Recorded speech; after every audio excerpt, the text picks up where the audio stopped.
l'histoire commence avec un démon rustre assis sur son trône. Il s'appelle Kim Jang-chol, un étudiant coréen ordinaire ou plutôt, il l'était, jusqu'à hier. Soudain, il se transforme en Kratos, le roi démon et boss final de son jeu préféré. Cliché, non? Jang-chol commence alors à expliquer le jeu Paladin of Blood. Selon lui, son but est de réveiller le héros antique plongé dans un profond sommeil. Mais il s'interrompt rapidement, inutile de nous l'expliquer, à nous, son public. Pour l'instant, il a des problèmes plus importants à résoudre.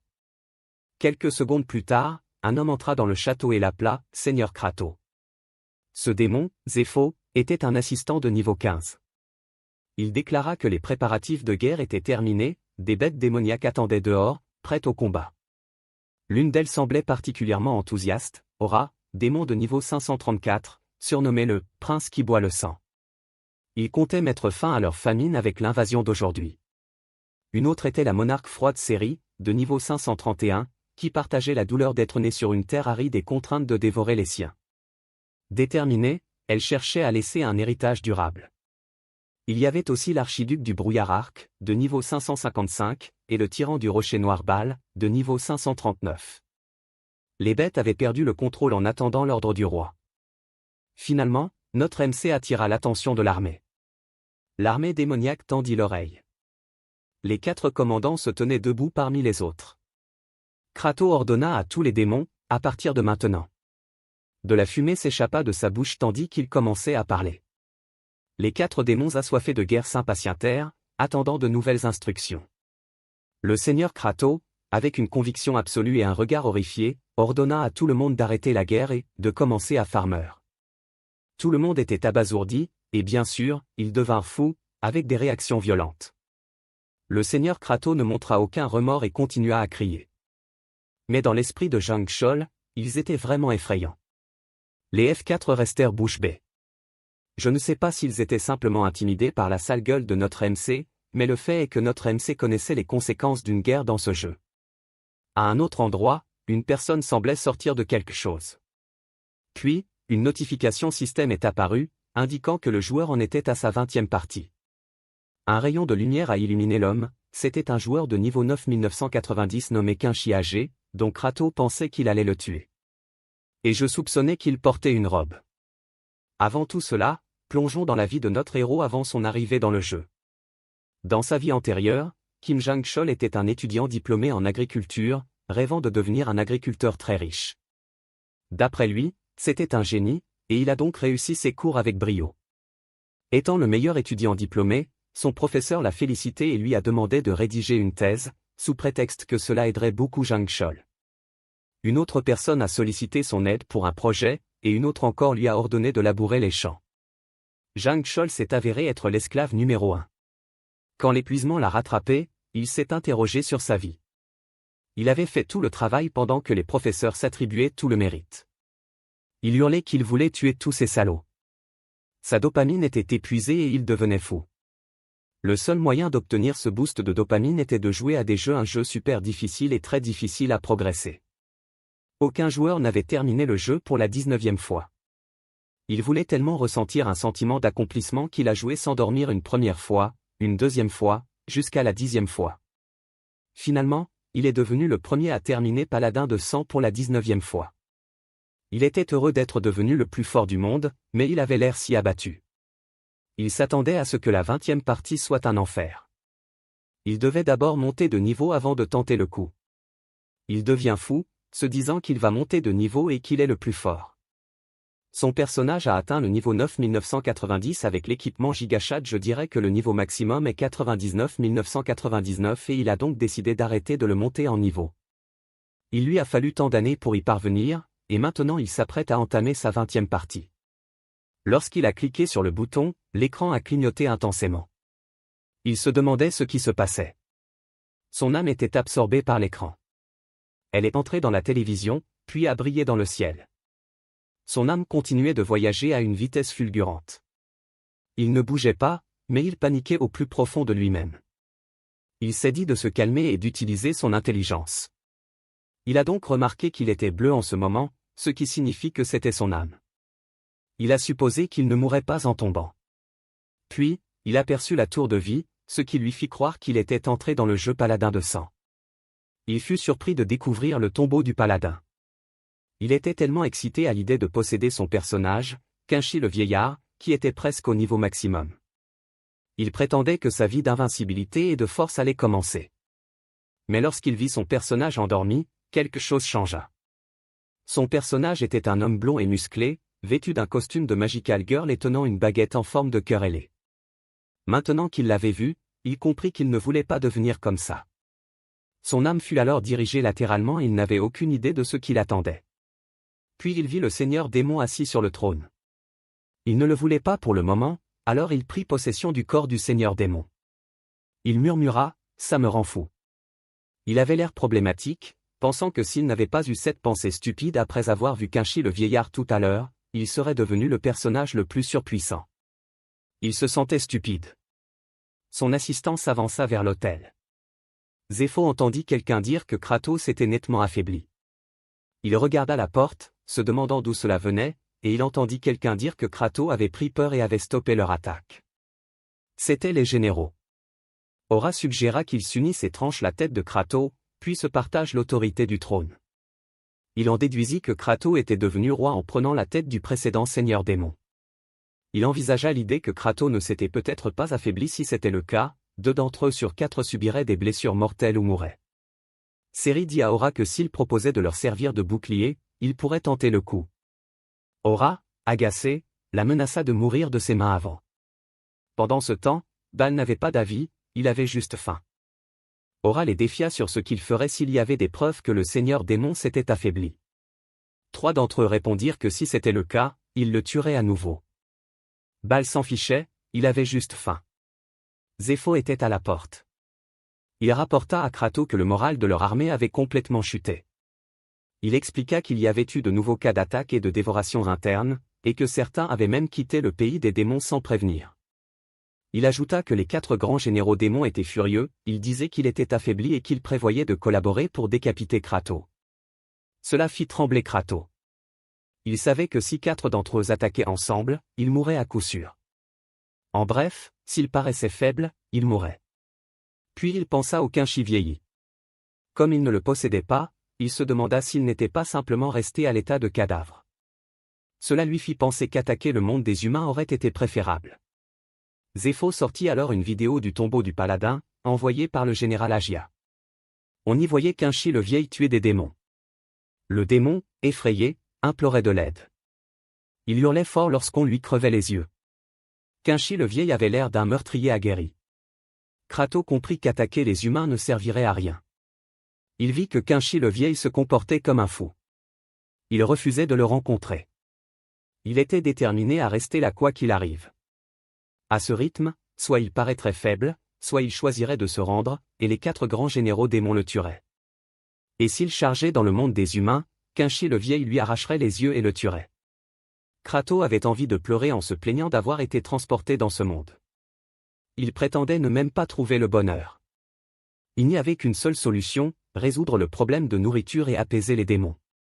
Zepho lui demanda où il allait. Kratos prononça d'abord « pardon », puis répondit qu'il allait chercher des terres à cultiver. Zepho parut déçu d'entendre « pardon » de sa part. Kratos lui demanda ce qui n'allait pas. Zepho expliqua que Kratos était narcissique, arrogant et dépourvu de bonnes manières. Qu'il dise « pardon » était donc répugnant et horrifiant. Il lui dit de ne pas faire ça. Au fond de lui, Kratos se demandait ce qui se passait avec Zepho. Il pensa qu'il essayait peut-être de le provoquer. Il ignorait si Zepho jouait un tel personnage. Zepho n'apparut qu'une seule fois avant le combat contre le roi démon, sans aucune explication, ce qui en fit un personnage très populaire à l'époque. Sa réplique était « Au grand paladin, le seigneur démon ne veut plus se battre.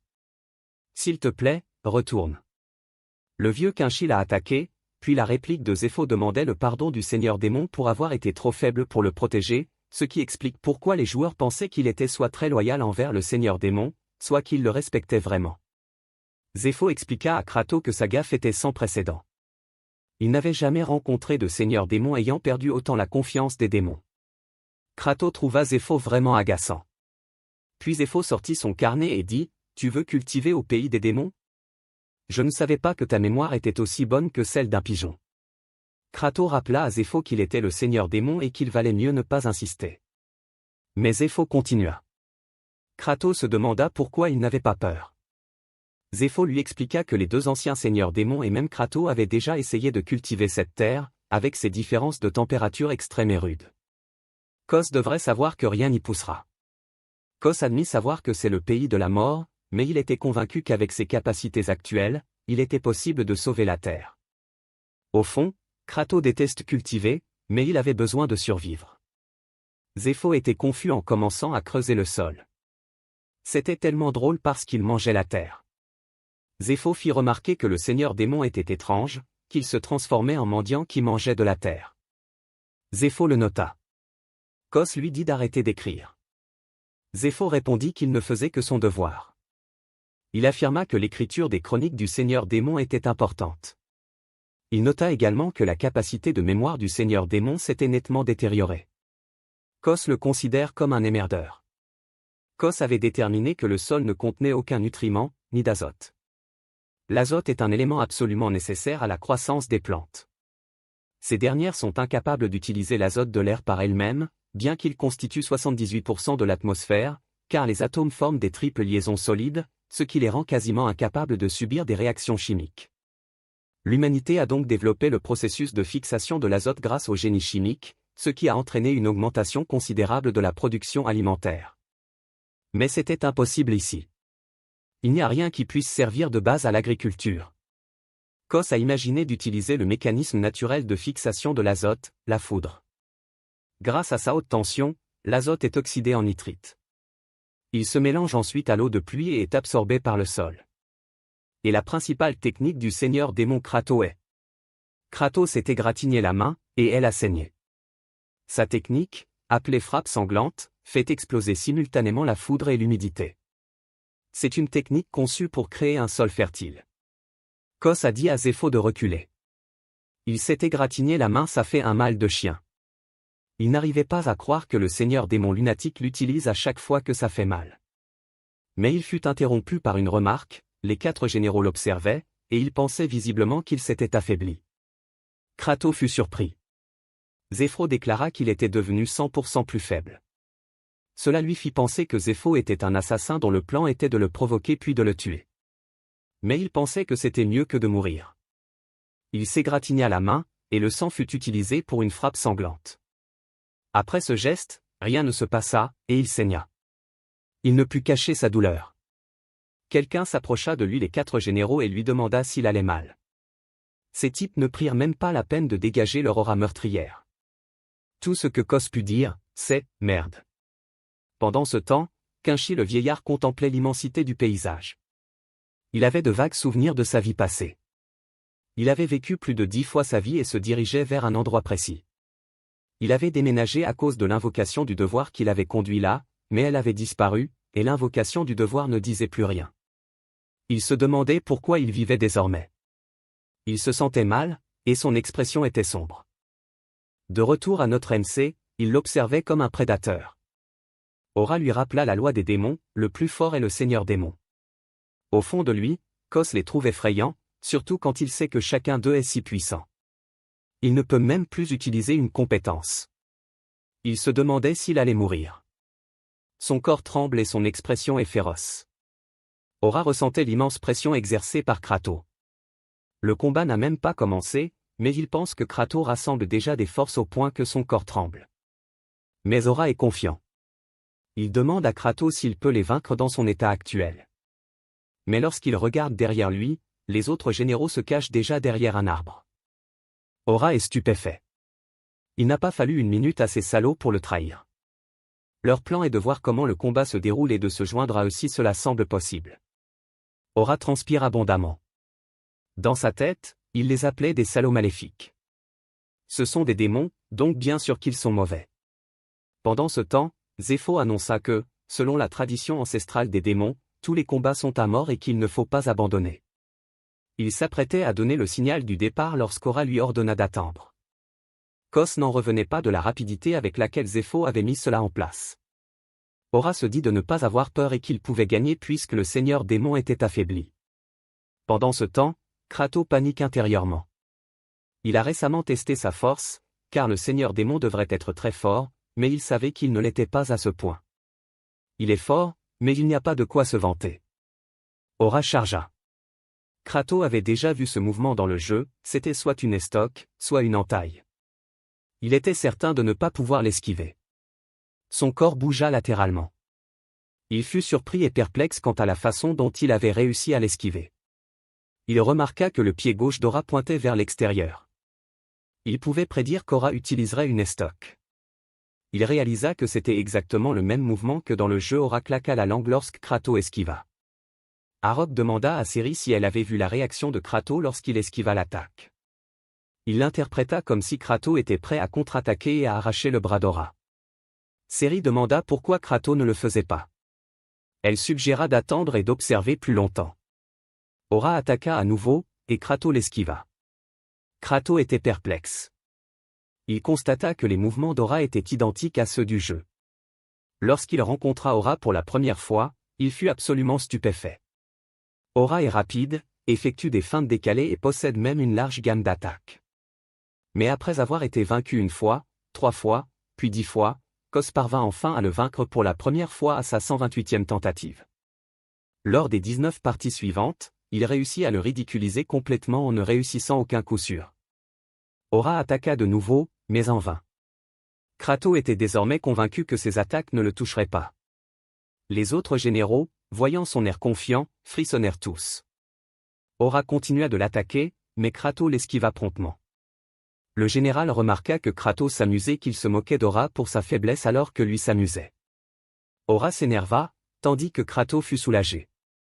Même s'il pouvait esquiver, il savait qu'il ne pourrait pas le vaincre. Mais il comprit une chose importante, le monde dans lequel il se trouvait partageait les mêmes règles que le jeu. Le système lui annonça qu'il avait compris la règle fondamentale du monde. En voyant l'écran, il pensa qu'il s'agissait du messager qu'il voit souvent dans les webtoons. L'écran montrait qu'il avait également réussi à esquiver les attaques ennemies grâce à une concentration extrême. En récompense, une partie du système de jeu utilisé par les personnages jouables avait été débloquée, la fonction de ciblage. Kos observa la scène, un réticule sur la tête d'Aura. Il comprit que c'était la fonction de ciblage utilisée lors de l'utilisation de compétences spéciales. Il comprit ce que cela signifiait. Il se gratta la main à nouveau et utilisa frappe sanglante. Cela créa un orbe qui lança des éclairs et frappa Aura. Les autres généraux furent surpris. Les démons qui les observaient à l'écran acclamèrent Kratos. Tous les vêtements d'Aura étaient brûlés, et il était maintenant à genoux, toussant à cause de la poussière. Kratos fut surpris qu'Aura soit encore en vie après avoir été touché par frappe sanglante, qui provoque une mort instantanée dans le jeu. Il était alarmé, car il savait qu'Aura était en train de récupérer et qu'il retrouverait donc son énergie en un rien de temps. Il le foudroya.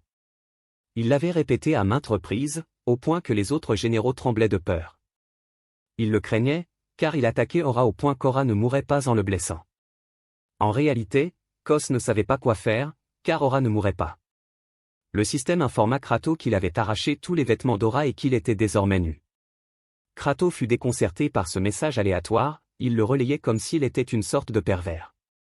On lui annonça qu'un nouveau système avait été débloqué, la suppression des armures de l'inventaire était désormais disponible. Il se demanda alors s'il existait de bonnes armures. Il vérifia et découvrit qu'il n'y en avait qu'une, et c'est celle qu'il porte. Il ne vit rien qui puisse servir à ce moment-là. Il décida cependant de se débarrasser d'Aura d'abord. Il n'est pas fort et ne peut pas le tuer. La capacité de récupération d'Aura est excellente, donc Kratos s'attend à ce qu'il se relève avec le temps. Puis il pensa à quelque chose. Puisqu'Aura n'était pas encore mort, il pouvait encore le cibler et continuer à tirer des frappes sanglantes. Ainsi, il pourrait infuser le sol de tonnes d'azote. Il se disait le plus malin. Il observa les 3 autres généraux et s'attendait à ce qu'ils aient peur de lui. Mais il voulait tester. Il appela Ciri et lui ordonna d'attacher fermement Aura. Ciri interpréta cela comme s'il voulait qu'elle ligote fermement un homme nu pour l'humilier, elle et Aura, en même temps. Aura avait été attachée à une croix. Première étape, la préparation d'un paratonnerre. Aura était encore inconscient lorsqu'il fut en selle. Quelques minutes plus tard, il se réveilla et affirma être complètement rétabli. Il expliqua à Kratos qu'il s'était affaibli, faute de pouvoir le tuer avec frappe sanglante. Il décida alors de lui trancher la tête. La deuxième étape consiste à utiliser frappe sanglante. Grâce à cela, il peut oxyder l'azote de l'air en nitrite. Kratos ordonna à Ark de recouvrir toute la zone de brouillard. Il devait être si épais que l'eau coulerait. Ark pensa que Kratos voulait mouiller tout l'endroit pour rendre ses éclairs plus douloureux. Il fut impressionné par la créativité de cette méthode de torture. Il prétendit avoir appris quelque chose de nouveau. Il créa un brouillard. C'était la troisième étape, répandre le brouillard. La quatrième étape consistait à frapper et à répéter. Il répétait frappe sanglante à tel point que même lui souffrait. Zépho observait d'un air nonchalant les généraux, accablés. Aura était frappé à maintes reprises. Kratos était ravi, car ainsi, il pourrait enrichir la terre en azote. Il pensait avoir une récolte abondante. Rien que cela l'excitait. Il frappa à nouveau et répéta l'opération jusqu'au crépuscule. Finalement, notre maître de cérémonie a vérifié le sol. Il était satisfait. Il ne lui reste plus qu'à continuer d'y injecter de l'azote. Son prochain objectif est d'améliorer le sol. Ce sol meuble, à structure monovalente, ne laisse pas entrer l'oxygène et ne draine pas bien l'eau pour l'agriculture. Un sol friable et granulaire est idéal, c'est pourquoi il a dû créer du fumier.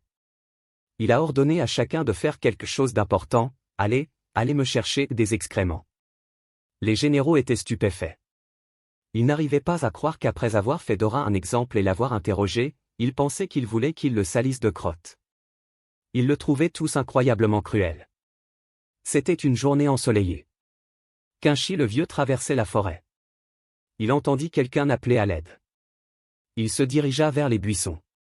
Il vérifia et, derrière les buissons, aperçut deux hommes.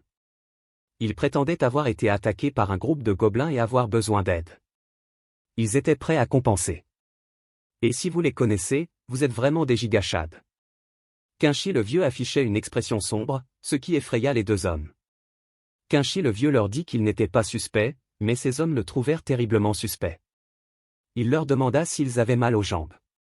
Il porta le noble sur ses épaules comme un sac de riz, puis demanda à l'autre homme de lui montrer le chemin. L'homme qu'il portait remarqua qu'il était très fort. Puis cet homme se présenta comme Rajazan, et celui derrière eux s'appelait Diolfrontra. Les noms de ces personnages étaient inversés en référence à l'œil des Ravières, le duo de gigachades. Raj demanda qui il était. Kinshi âgé a répondu que c'était ce qu'il devait découvrir. Si vous n'avez pas lu « Le plus grand promoteur immobilier », vous passez à côté de quelque chose. J'essaierai d'en parler un jour. Au château, les trois généraux semblaient en difficulté. Ark leur demanda comment ils étaient censés apporter des excréments. Il leur demanda s'ils devaient les préparer sur place. Ciri hurla que c'était dingue, dégueulasse et répugnant. Elle flippait. Bal expliqua que ça faisait longtemps qu'il n'avait pas mangé, donc il ne pouvait pas faire caca. Il savait que Ciri non plus. Ciri lui dit d'arrêter de parler de ses excréments.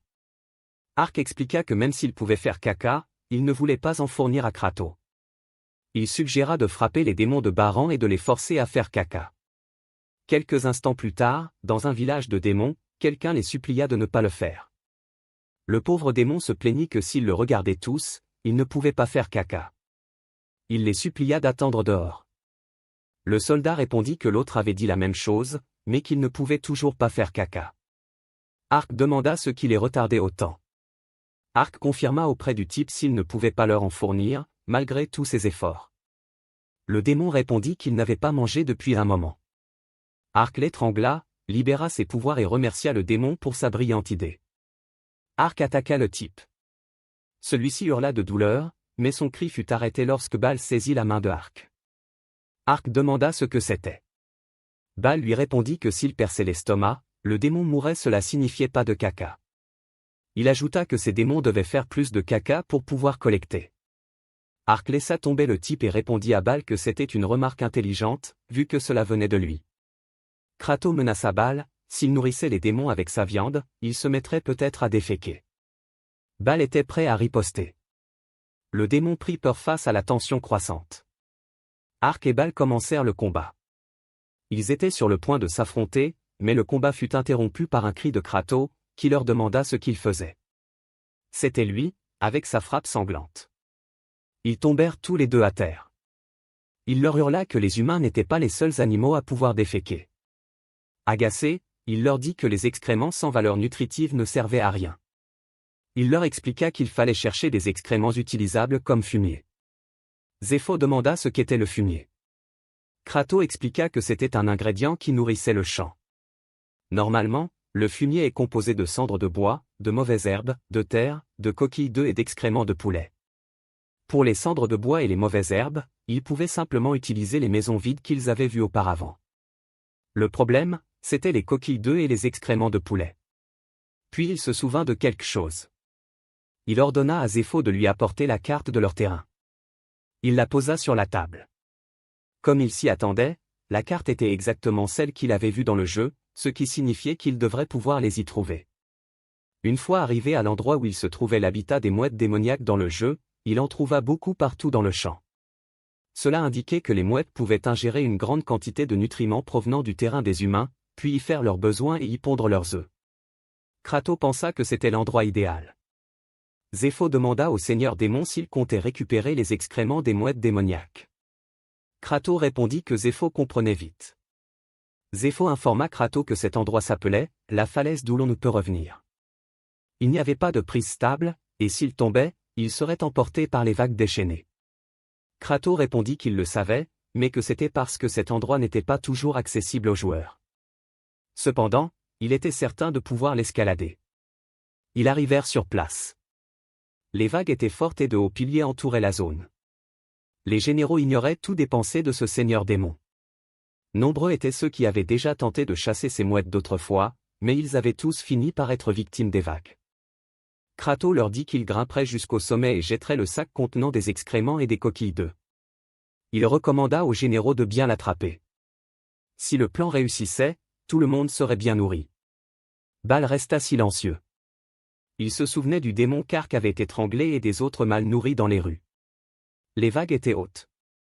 Crato se souvenait de sa 13e partie. Il avait tout essayé pour y arriver, des centaines de fois, et il est mort à maintes reprises. Il bondit. Les généraux, accompagnés de Zéphos, le regardèrent. Crato était confiant, car il avait déjà réussi. Il sauta et s'agrippa au rocher. Il s'avéra qu'il l'avait déjà fait en abusant d'un bug. Il s'accrocha fermement, créant une brèche dans la falaise. Les généraux et Zéphos furent surpris. Crato ouvrit simultanément son inventaire et se débarrassa de tous ses vêtements. Les généraux et Zéphos étaient stupéfaits. Ils ne voyaient que des parties du corps de Crato, comme les cheveux, les biceps et les fesses. Ils tremblaient en retenant leur rire, c'était vraiment une scène inattendue. Crato s'extirpa du rocher pour faire une roulade. Céri rougit et détourna le regard. Mais Crato s'habilla. Il leur faisait face, mais certaines parties de son corps étaient cachées sous le rocher, comme son cou. Céri détournait la tête, mais ses yeux le fixaient. On sait maintenant qu'elle est curieuse de connaître le physique du seigneur démon. Crato roula alors et se déshabilla à nouveau. Ses fesses étaient à nouveau visibles. Puis il roula et s'habilla, puis roula et se déshabilla à nouveau, ce qui révéla ses fesses. Il répéta l'opération jusqu'à presque atteindre le sommet. C'était amusant de voir ses fesses dépasser jusqu'à ce qu'il ait terminé. Il se tenait au bord de la falaise, confiant, habillé.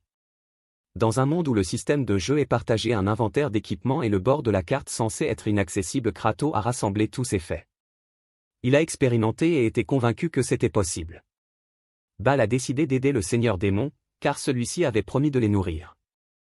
Zéphos était alarmé. Il a tenté d'arrêter Baal, mais celui-ci courait déjà vers lui. Les cris de Zéphos ont attiré l'attention de Crato. Baal a sauté avec l'intention de suivre sa majesté. Crato s'est mis en colère contre lui pour ce qu'il faisait.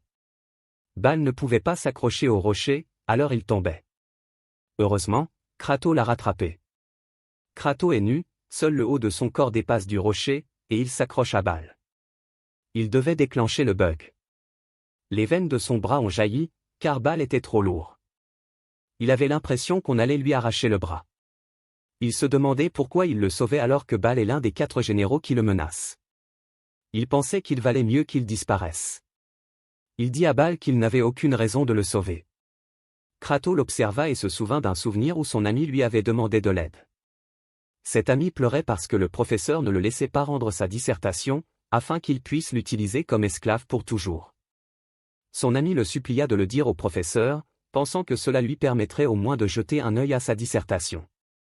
Son ami prétendit que le professeur aimait Zhang Chol parce qu'il était le meilleur, et il pensa donc que le professeur l'écouterait s'il s'agissait de Zhang Chol. Ce type était un junior qui le suivait partout, car il était l'esclave numéro 1. Il pensait que le professeur pourrait l'écouter, mais il avait peur de tomber en disgrâce et de se mettre dans une situation désavantageuse. Alors il dit à son ami que ce n'était pas son affaire et s'en alla. Mais il pensait qu'il aurait peut-être pu aider cet homme. La même situation se produisit avec Bal. Bal s'accrocha à lui. Il pensa qu'à l'époque, s'il avait juste essayé un peu plus, s'il avait juste un peu plus mobilisé ses forces, s'il avait fait de son mieux, au maximum de ses forces, le visage dans son souvenir aurait peut-être souri. Kratos hurla fort, s'accrochant à Bal autant qu'il le pouvait, ses os se mirent même à craquer. Il rassembla toutes ses forces pour le soulever et le projeta au sommet. Bal heurta le sol. Kratos serra son bras cassé. Bal déclara que Sa Majesté l'avait sauvé au prix de se blesser, alors qu'il n'avait aucune raison de le faire. Bal demanda pourquoi. Kratos resta silencieux un instant, puis répondit que c'était parce que ce choix était moins douloureux que d'abandonner ses disciples et de finir par le regretter. En entendant cela, Bal trembla, les larmes aux yeux. Dans l'esprit de Kratos, c'était ce qu'il aurait dû faire pour son cadet. Il était désolé. Ne pas aider ceux qui étaient dans le besoin le hantait vraiment, même alors qu'il était déjà dans un autre monde. Sur ce, une fenêtre de notification apparut. Elle indiquait que même si Kratos n'était pas encore complètement adapté au corps du roi démon, il avait investi toute sa force. Il avait ainsi gagné la sincère gratitude de Bal, l'un des 4 généraux. Il réalisa à quel point Bal était reconnaissant. En hommage à son exploit, un système fut mis en place, procurer à l'armée un sentiment de bonheur abondant lui rapportait une grande quantité de points. Il réfléchit à cette quantité. Le système l'informa que le système d'accumulation de points de bonheur, PV, était ouvert. Kratos se demanda ce qu'était un point de bonheur, mais il finit par comprendre. Il pensa que c'était quelque chose qui lui permettrait d'obtenir une réduction sur une glace. Le système s'enflamma, se demandant quel genre de monde de jeu vendrait des glaces. Notre garçon a pris peur en lisant la réponse du système, car il est capable de communiquer avec lui. On lui a alors expliqué que pour chaque soldat de l'armée des démons heureux d'avoir le ventre plein, Kratos gagnerait un point de bonheur. Ces points peuvent être utilisés pour acheter des statistiques. Pour le moment, Kratos ne pouvait accéder qu'à environ 20% de la force du Seigneur démon. Cela explique sa faiblesse par rapport à ses subordonnés. Le système l'a encouragé à augmenter ses 5 statistiques pour atteindre 100% de la force du Seigneur démon. Notre garçon a ensuite essayé cette fonctionnalité. Il voulait augmenter son endurance de 10%. Un message est alors apparu, lui indiquant que pour obtenir l'endurance plus 10%, il lui faudrait 50 points de bonheur, ce qui est assez cher pour lui. Le système lui a également révélé qu'il pouvait acheter des améliorations de compétences. Tout comme sa compétence actuelle, frappe de sang, elle n'est qu'au niveau 1 et nécessiterait 250 points de bonheur pour progresser. Kratos savait qu'il lui faudrait beaucoup de points, mais s'il réussissait à Farmer, il pourrait accumuler beaucoup de PV. Grâce à cela, il deviendrait super fort et augmenterait ses chances de survie. En plus de cela, il a aussi reçu quelque chose, être remercié. Avec son sourire diabolique, il trouvait ça vraiment agréable. Mais du point de vue de Bal, le visage du Seigneur démon lui disait qu'il le détruirait immédiatement s'il ne l'écoutait pas. Puisqu'il lui doit désormais la vie, Kratos est vraiment un Seigneur démon cruel. Il ne l'a pas sauvé par bonne foi. Après cela, notre Seigneur démon a soulevé une coquille d'œuf géante et a attiré l'attention de tous. Il a crié, « Je vais mettre de la merde dans cette coquille et la balancer. Assurez-vous de l'attraper. » Bien sûr, ces 3-là étaient abasourdis, ne sachant même pas comment réagir. L'attaque du Seigneur démon a alors commencé. Il a jeté la coquille d'œuf pleine de merde. Encore figés sous le choc, ils n'ont rien pu esquiver. Il pleuvait des cordes. Ils pensaient qu'ils n'en pouvaient plus. Pendant ce temps, Kratos pensait qu'il ne faisait que commencer. Il voulait qu'il se donne à fond dans le farming. La première étape pour fabriquer du fumier, de la crotte de mouette, des coquilles d'œufs, des cendres d'arbres brûlés et la préparation du sol de la ferme. Ensuite, il faut tout broyer et bien mélanger. Kratos appela alors Seri et lui ordonna de tout broyer. Ciri n'arrivait pas à croire que le seigneur démon lui demandait de s'en charger. Mais comme elle avait de nombreux bras, cette tâche lui convenait parfaitement. Cela poussa également Ciri à s'emporter et à crier qu'elle, la monarque du froid, valait mieux que ça.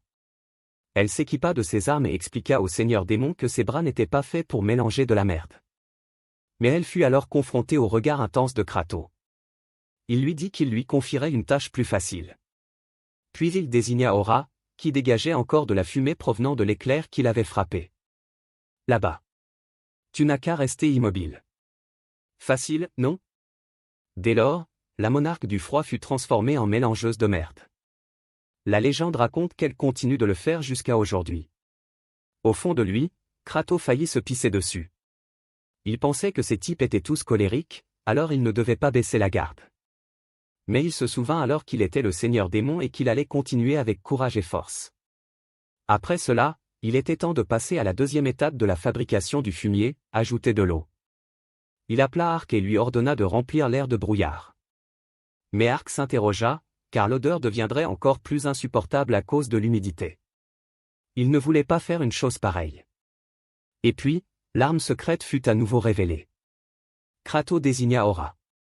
Personne ne veut devenir un paratonnerre, alors il vola précipitamment dans les environs et répandit de l'humidité dans l'air. Kratos demanda alors à Baal si l'humidité était suffisante. Baal répondit qu'elle était molle après avoir été imbibée d'eau. C'était exactement comme le seigneur démon l'avait annoncé. Enfin, la troisième étape consiste à placer le fumier dans un endroit sec et à le recouvrir d'une couverture en plume de mouette. Mais il y a un problème. Kratos savait que même en fabriquer un peu prendrait beaucoup de temps. Pour produire suffisamment de fumier pour recouvrir ce vaste terrain, il savait qu'il n'avait d'autre choix que de mobiliser tous les démons. Son visage devint sérieux, car quelque chose le tracasse. Mais puisqu'il faut agir maintenant, Kratos va aller de l'avant avec l'autorité du seigneur démon. Plus tard dans la nuit, quelque part dans le royaume des démons, une maison en bois apparut. 2 démons s'y trouvaient, dont l'un était allongé sur un lit. Il s'agissait d'une fille nommée Flûte. Elle appela son père, et celui-ci lui demanda ce qui n'allait pas. Les larmes aux yeux, elle suggéra à son père de la manger. Son père s'énerva. Il lui rappela de ne plus jamais dire une chose pareille. Mais l'enfant répondit que sa mère lui manquait déjà, et que c'était trop dur pour un parent. On vit alors qu'une énorme créature démoniaque s'apprêtait à dévorer une petite fille. C'était Flûte et elle hurla à l'aide. La créature allait la dévorer, mais quelqu'un apparut devant elle et protégea Flûte. Flûte fixa ce démon, ce n'était autre que sa mère. Flûte n'eut même pas le temps d'arrêter sa mère, car elle avait déjà été dévorée instantanément. De retour au présent, son père lui disait, « Si tu n'es pas là, pourquoi devrais-je survivre ?» Ils furent interrompus par un bruit à l'extérieur. C'était Kratos et son laquais. Le père de Flûte fut choqué de voir le seigneur démon et ne put retenir sa voix. En entendant cela, Kratos pensa que ce démon avait encore la force de crier, alors il ordonna à son laquais de le prendre. Le père de Flûte protesta, car personne ne pourrait s'occuper de sa fille si elle était laissée seule, des démons de rang supérieur la dévoreraient. Flûte implora la libération de son père, mais le seigneur démon ne broncha pas. Kratos demanda alors à Zépho combien ils en avaient déjà, et Zépho répondit qu'ils en avaient maintenant 20 et qu'il leur en faudrait encore 30. Avant de sortir, notre animateur regarda à nouveau Flûte. Elle pleurait encore, elle pensait perdre un autre parent. Dans le jeu, Flûte était présentée comme une jeune démone devenue folle, et notre animateur cliqua rapidement sur sa manette pour s'en occuper. Son personnage lança un coup rapide vers Flûte. Flûte a la même expression lorsqu'elle a été tuée dans le jeu. Cela émut Kratos un instant, mais comme il est le seigneur démon, tout devrait se passer comme d'habitude. Mais avant de quitter les lieux, il ordonna aux démons de cesser toute activité illégale consistant à dévorer leurs semblables. Il ordonna également à Zépho de rassembler les démons restants et de les forcer à préparer le fumier. Maintenant, je suis le seigneur démon. Une tyrannie de ce niveau est acceptable. Pour atteindre son objectif, notre MC accepta enfin son rôle de chef, ce qui entraîna des sacrifices. Quelques jours plus tard, nous constatons que les démons rassemblés ont déjà commencé le travail dans les champs. Ils ont utilisé leurs armes pour labourer le fumier. Le père de Flûte s'interrogeait sur ce genre de travail, car ils gaspillaient leurs forces depuis quelques jours. Il trouvait l'agriculture ridicule. Nous découvrons alors qu'il s'appelle Deck. Son camarade l'avertit de ne pas faire de tels commentaires, sinon il perdrait la tête. Mais Dek resta ferme, car il savait qu'ils allaient mourir de toute façon, même si cette terre devenait fertile, il savait qu'il n'aurait aucune plante à cultiver ici. Après avoir dit cela, Kratos apparut et dit, « Êtes-vous curieux de savoir ce que nous allons planter ?» Dek savait qu'il était en danger. Le seigneur démon demanda à Dek de le suivre. Dek ignorait que le seigneur démon avait déjà trouvé une solution quelques jours auparavant, le jour où il avait été confronté à ses commandants. Une fleur violette attira son attention. Il savait que c'était quelque chose qu'on pouvait planter. Sur ce, il conduisit Dek devant la fleur. Kratos annonça alors qu'ils allaient planter les racines de cette fleur. Baal et quelques membres de l'équipe de fermiers l'avaient déjà déterrée à divers endroits. Dek demanda pardon, car il répondit que les racines de cette fleur étaient inconsidérées, car elles provoquaient de violentes douleurs abdominales et pouvaient être mortelles. Le seigneur démon arracha alors la fleur et lui dit que c'était tout ce qu'ils avaient. L'expérience visant à déterminer si elle était comestible devait être terminée maintenant. Dek fut pris au dépourvu par cette expérience. Notre maître de cérémonie lui révéla alors, « Votre fille devrait manger ça. » En entendant cela, Dek faillit perdre son sang-froid. C'était comme si son monde s'était écroulé. Il courut vers sa fille et cria, « Non !» Dek demanda au seigneur démon pourquoi il faisait une chose pareille à sa fille innocente. Il souhaitait que sa fille ne mange pas les racines. Dek claqua la porte et appela Flûte. Il essaya de l'arrêter. Il s'arrêta net en voyant quelque chose, Flûte avait pris du poids et mangeait les racines avec plaisir. Elle dit qu'elle ne ressentait même pas de douleur en mangeant. Dek trembla en lui demandant si elle allait vraiment bien, et Flûte répondit oui. Elle révéla que Zépho et Baal l'avaient également nourrie la veille, et qu'elle ne ressentait rien de mal. Kratos apparut alors et demanda à Dek s'il croyait en lui désormais. Il y a bien longtemps, les humains d'une certaine contrée avaient également rendu cette plante vénéneuse comestible. Ils réussirent à la cultiver et à apaiser leurs problèmes de faim. Avec un sourire effrayant, notre maître de cérémonie révéla que la plante était désormais connue sous le nom de pomme de terre. Flûte attira l'attention de Kratos et le remercia de sa gentillesse envers un démon aussi humble. Sur ce, le système apparut et informa Kratos qu'une partie de son armée de démons se sentait heureuse après avoir mangé. Il reçut enfin son premier point de bonheur. Le nombre de points ajoutés est désormais de +1. Voici le total de PV de notre MC. Kratos ne s'attendait pas à ce message. Il regarda Flûte et vit son sourire sincère. Puis il se souvint d'un souvenir, c'était l'expression de Flûte lorsqu'il jouait encore au jeu, un démon innocent contraint aux pires choses pour survivre. Et c'est exactement le contraire de ce qu'il voit maintenant. Kratos afficha un léger sourire, pensant qu'en tant que seigneur démon, il n'avait pas vraiment besoin d'avoir l'air sérieux en permanence. Ce type sourit enfin, mais il est moche comme un roc. Une gamine comme toi n'a qu'à bien manger et grandir, a encore une fois mal compris notre maître de cérémonie, et son laquais a cru qu'il essayait juste de l'engraisser pour pouvoir la manger. Baal se prenait pour un seigneur démon maléfique. En réalité, c'était l'expression que Kratos voulait leur montrer, et là, c'était vraiment loin d'être vrai. Après cela, on nous a appris que l'endroit le plus profond du vaste territoire du seigneur démon s'appelle Chavan de Hanor. Ce territoire est divisé en 5 zones, celle-ci se trouvant au plus profond. Il y fait un froid glacial la nuit et une chaleur brûlante le jour. Ce climat rappelle celui des hauts plateaux andins. Autrefois, les Andins manquaient de nourriture et finissaient par manger des pommes de terre sauvages vénéneuses. Sont-ils tous morts? Les humains possèdent cette incroyable capacité à transformer les aliments vénéneux en aliments comestibles, et ce pouvoir est aujourd'hui utilisé par Jang Chol, désormais connu sous le nom de Kratos, le seigneur démon. On voit ensuite Dek dire au seigneur démon qu'ils ont maintenant posé les racines sur le terrain. Kratos ordonne alors à Baal d'écraser ses racines. Baal saute aussitôt et les écrase violemment sous la force de son bond. Ces individus n'auraient aucune chance de rester solides sous le seul poids de Baal. Baal devrait répéter l'opération toute la journée.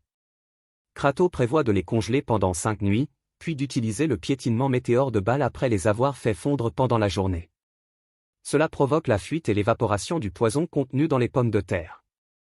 Elles gèlent, fondent, piétinent, puis s'évaporent à nouveau. Après avoir répété ce processus, elles sèchent, sont stockées avant d'être légèrement cuites. Elles deviennent alors des pommes de terre sauvages comestibles à la fin de ce qu'ils appellent le chuno. Nous sommes de retour avec Kratos, qui a ordonné à Zépho de rassembler l'équipe agricole qui fabrique du fumier. Il a souri d'un air diabolique et a dit, c'est l'heure du goûter. Kratos pensait que les démons apprécieraient.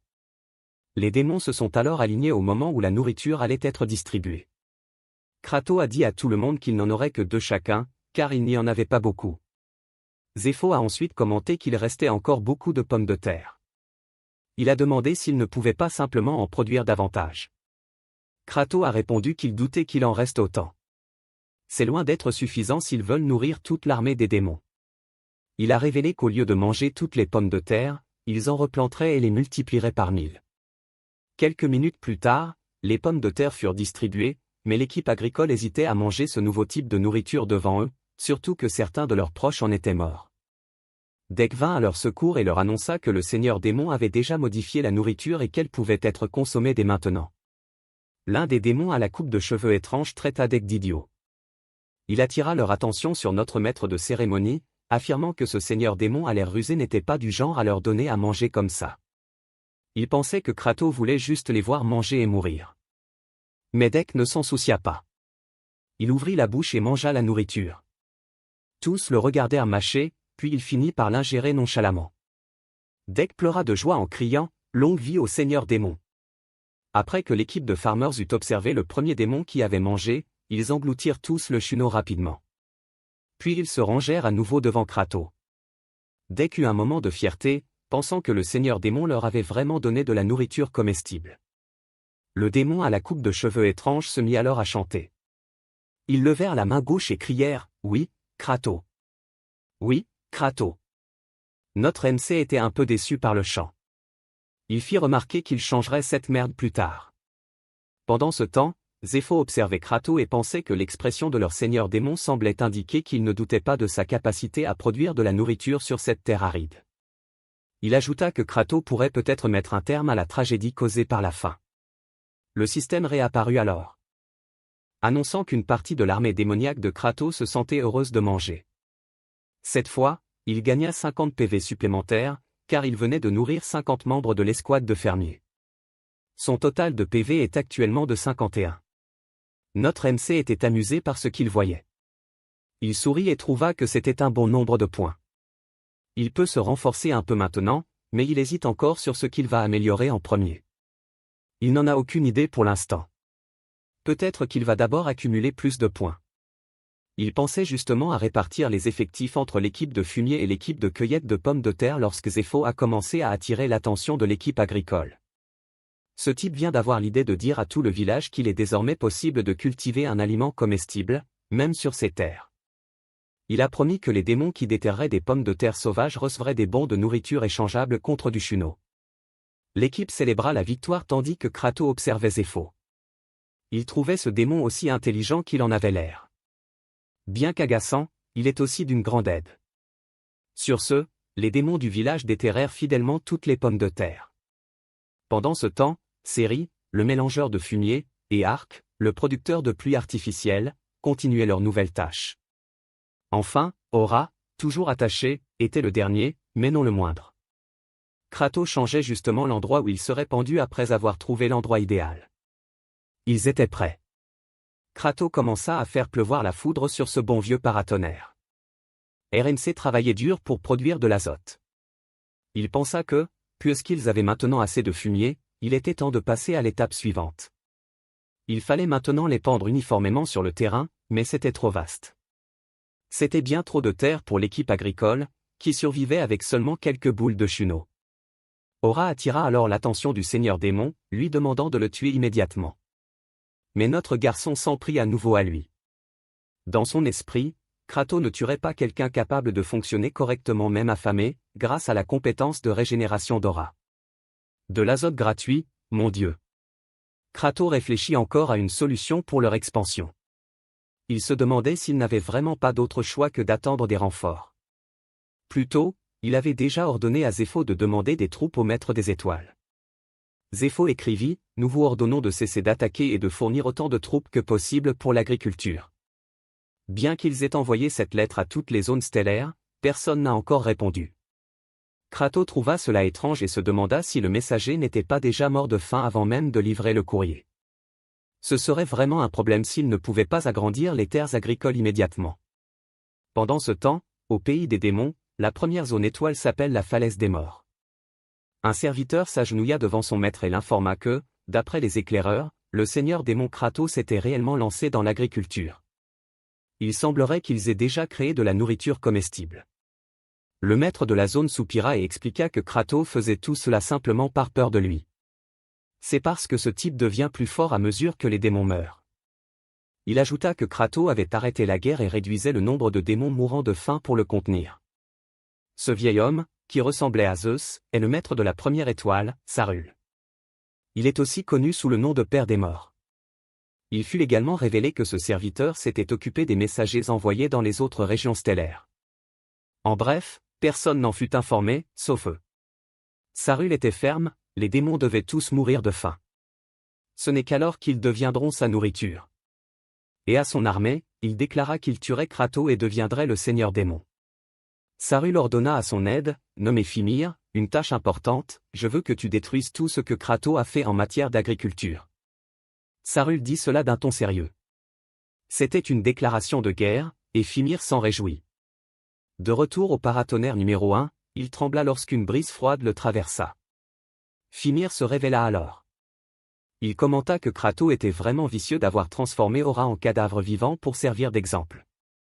Celui-ci dit alors à Aura de ne pas s'inquiéter, car son seigneur Sarul appréciait son agressivité et qu'il le recueillerait après avoir tué Kratos. Fimir attira alors l'attention de son escouade personnelle, composée de spectres. Il cria alors, détruisez ce désert jusqu'à ce qu'il ne puisse plus jamais être utilisé. Ces spectres ne perdirent pas une seconde, ravis d'avoir semé le chaos. L'un des spectres remarqua le fumier qui gisait au sol, et Fimir, avec son imbécilité, leur ordonna de le répandre partout, tout en riant à gorge déployée. Il ajouta qu'il préférerait peut-être le réutiliser, et qu'il fallait donc veiller à le répartir uniformément. Les spectres le mélangèrent même à la terre, à tel point qu'on ne voyait plus la moindre trace de fumier. Fimir continua son rire diabolique, tandis qu'Aura fixait sa bêtise d'un air absent. Il ne put que soupirer. Il se souvint que Kratos avait mentionné spécifiquement qu'il fallait broyer finement le fumier et le mélanger à la terre. Et en ce moment même, Fimir était en train de résoudre ce même problème, qui n'avait toujours aucune idée de ce qui se passait. Aura se demandait ce qu'il cherchait à faire ici. Le lendemain, juste au lever du soleil, un spectre déclara que cette tâche était sans fin. Mais ses camarades spectres continuaient à travailler d'arrache-pied pour mélanger le fumier. On lui cria même dessus et on lui dit d'arrêter de paresser. Il pensait que s'il restait des morceaux non retournés, le roi démon Kratos en ferait un champ. Le spectre paresseux demanda alors au spectre numéro 2718 pourquoi il travaillait si dur aujourd'hui, alors qu'en réalité, celui-ci était toujours à l'abandon. Numéro 2718 l'avoua, mais pour une raison inconnue, aujourd'hui était différent. Il regarda les terres labourées et leur dit qu'en voyant tout le travail accompli, il se sentait fier, comme s'il avait accompli quelque chose de productif. Cela laissa le spectre paresseux sans voix. Il claqua la langue et dit à numéro 2718, « Quel idiot !» Puis, soudain, il se remit à labourer la terre, car il voulait être un idiot aujourd'hui aussi. Je n'aurais jamais cru que les spectres puissent s'inspirer de leurs congénères. Ils travaillaient si dur qu'ils ne remarquèrent même pas le lever du soleil. Et comme ils avaient perdu la notion du temps à force de travailler dur. Ils n'eurent plus le temps de se cacher. Ils moururent tous, mais la pensée d'avoir été vraiment productifs les fit sourire face à leur faim. Tous les spectres qui travaillaient dans ce vaste territoire avaient disparu. Seul Fimir restait, en pleurs, fier d'eux. Il souhaitait que tous les spectres reposent en paix. Maintenant, Fimir se demande comment Kratos réagira après avoir vu leur travail. Pendant ce temps, dans le hangar à pommes de terre, on entend Kratos dire que labourer le champ a pris plus de temps que prévu. Il contemple maintenant des milliers de pommes de terre en dormance. Il continue d'expliquer à Zéphos qu'en dormance, les pommes de terre ne germent pas. Même en les plantant, c'est inutile. C'est comme si une pomme de terre dormait paisiblement sur le sol et que quelqu'un l'arrachait par les cheveux. Les pommes de terre s'évanouissent alors sous le choc, leur rythme biologique s'interrompt. Kratos est plongé dans ses pensées, se disant que leur dormance se terminera plus vite s'il les laisse 2 à 3 semaines à 4 degrés Celsius, puis les déplace soudainement dans un endroit plus chaud et sombre. Il aurait aimé que Ciri les imprègne de son énergie froide, mais elle est furieuse. Arc est également hors jeu. Kratos ne pourra pas éviter que ces deux-là l'attaquent ensemble, alors il ferait mieux de trouver une autre solution. Le seigneur démon avait aussi essayé de faire de l'exercice à l'équipe agricole devant les pommes de terre pour faire monter la température, mais ils se sont vite fatigués. C'est donc un échec. Maintenant, le problème est toujours le même. Il a alors décidé qu'il devrait simplement aller dans les terres agricoles et faire tout ce qu'il pouvait. Il pensait au moins à enrichir le sol en azote. Quelques minutes plus tard, Kratos contemplait le sol entièrement labouré et couvert de fumier. Il était même sans voix. La terre était mélangée. L'odeur emplissait la zone au point qu'Ora en perdit connaissance. RMC n'en croyait pas ses yeux, toute la terre était prête à être semée. Il se demandait quel miracle c'était. Cet idiot éclata de rire en voyant Kratos sous le choc.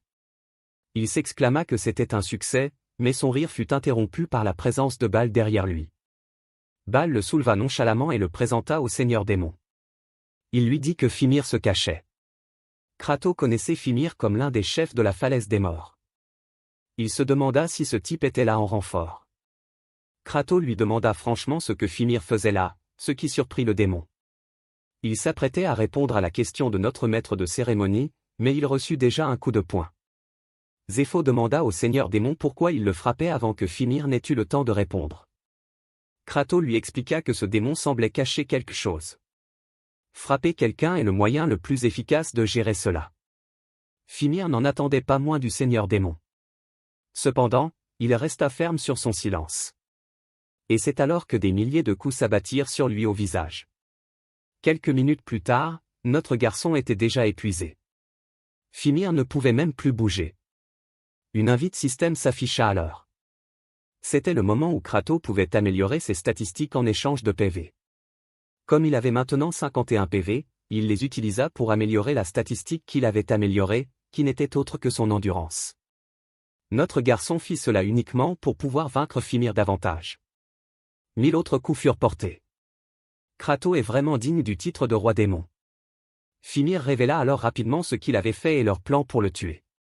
Finalement, il leur fut révélé que c'était Sarul qui avait coupé court aux demandes de renfort. Kratos comprit enfin comment Sarul devient plus fort lorsque davantage de démons meurent de faim. Zépho a commenté qu'il s'agissait d'un acte révolutionnaire. Il a conseillé à Kratos que c'était sa chance. S'il éliminait Sarul, les démons qui se plaignaient de la suspension de l'expédition le prendraient comme un avertissement. Mais pour Kratos, même s'il y parvenait, les démons continueraient de se mettre en travers de son chemin. Il lui fallait un moyen infaillible de les affronter. De plus, Zépho a révélé que Sarul était difficile à vaincre. Kratos savait déjà que Sarul avait la capacité de se transformer en fantôme. Même dans le jeu, Sarul était partout dans la falaise des morts, une carte déjà complexe. Du coup, le niveau entier ressemblait à une partie de cache-cache avec lui. Mais Kratos avait déjà une solution en tête. Tout comme il avait géré Sarul dans le jeu, s'il est trop difficile de tuer les nuisibles parce qu'ils se cachent, il faut les sortir de leur nid. Pendant ce temps, on voit Flûte lever les yeux. C'est parce qu'elle est devant Ora. Ce dernier était furieux de sa simple présence. Flûte commença timidement à bavarder. Elle baissa la tête et remercia Ora pour son sacrifice. C'est grâce à lui qu'ils ont tous de quoi manger maintenant. Et, comme prévu, remercier un démon pour une bonne action était une grave insulte. Ora était furieux.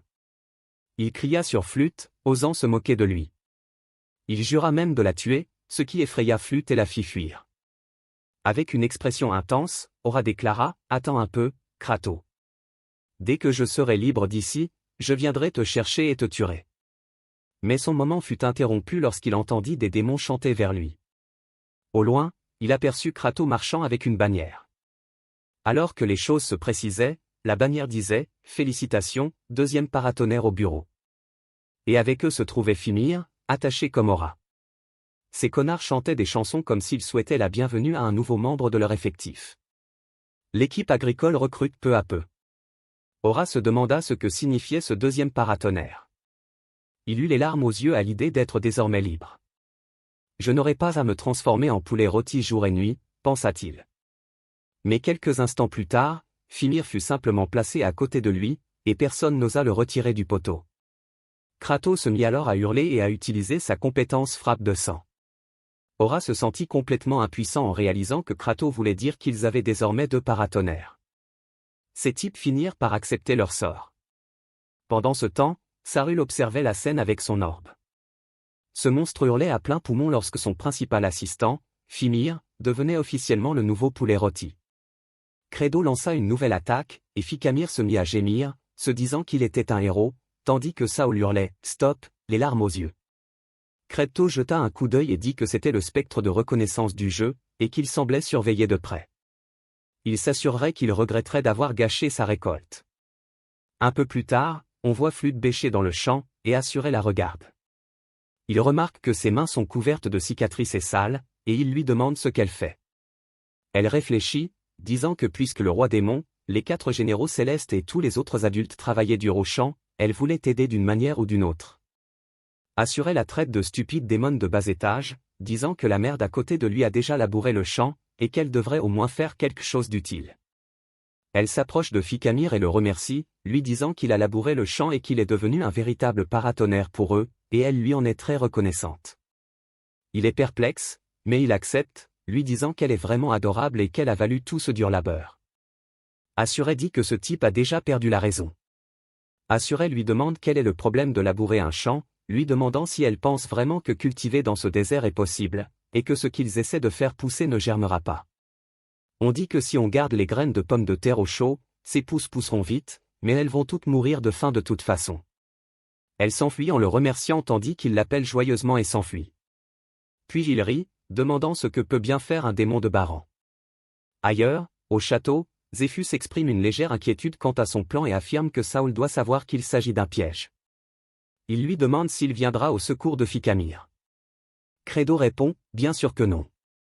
Il enverra d'abord ses subordonnés, et s'ils veulent qu'il vienne lui-même, ils devront éliminer chacun d'eux sans laisser aucun survivant. Alors que Baal surveille les paratonnerres, le spectre de reconnaissance flotte au-dessus de nos têtes. Saul traite Credo d'idiot et lui demande s'il pense vraiment que le simple fait d'attendre fera apparaître ses subordonnés. Bien que ce soit malheureux pour Ficamir, il n'a qu'un seul objectif, ruiner la récolte. Il envoie alors ses spectres de récolte à l'entrepôt. Tandis que les petits murlocs se dandinent, ils s'élancent dans une frénésie créative, fonçant droit vers la porte. Leur plan, écraser les pommes de terre et les piétiner jusqu'à l'oubli.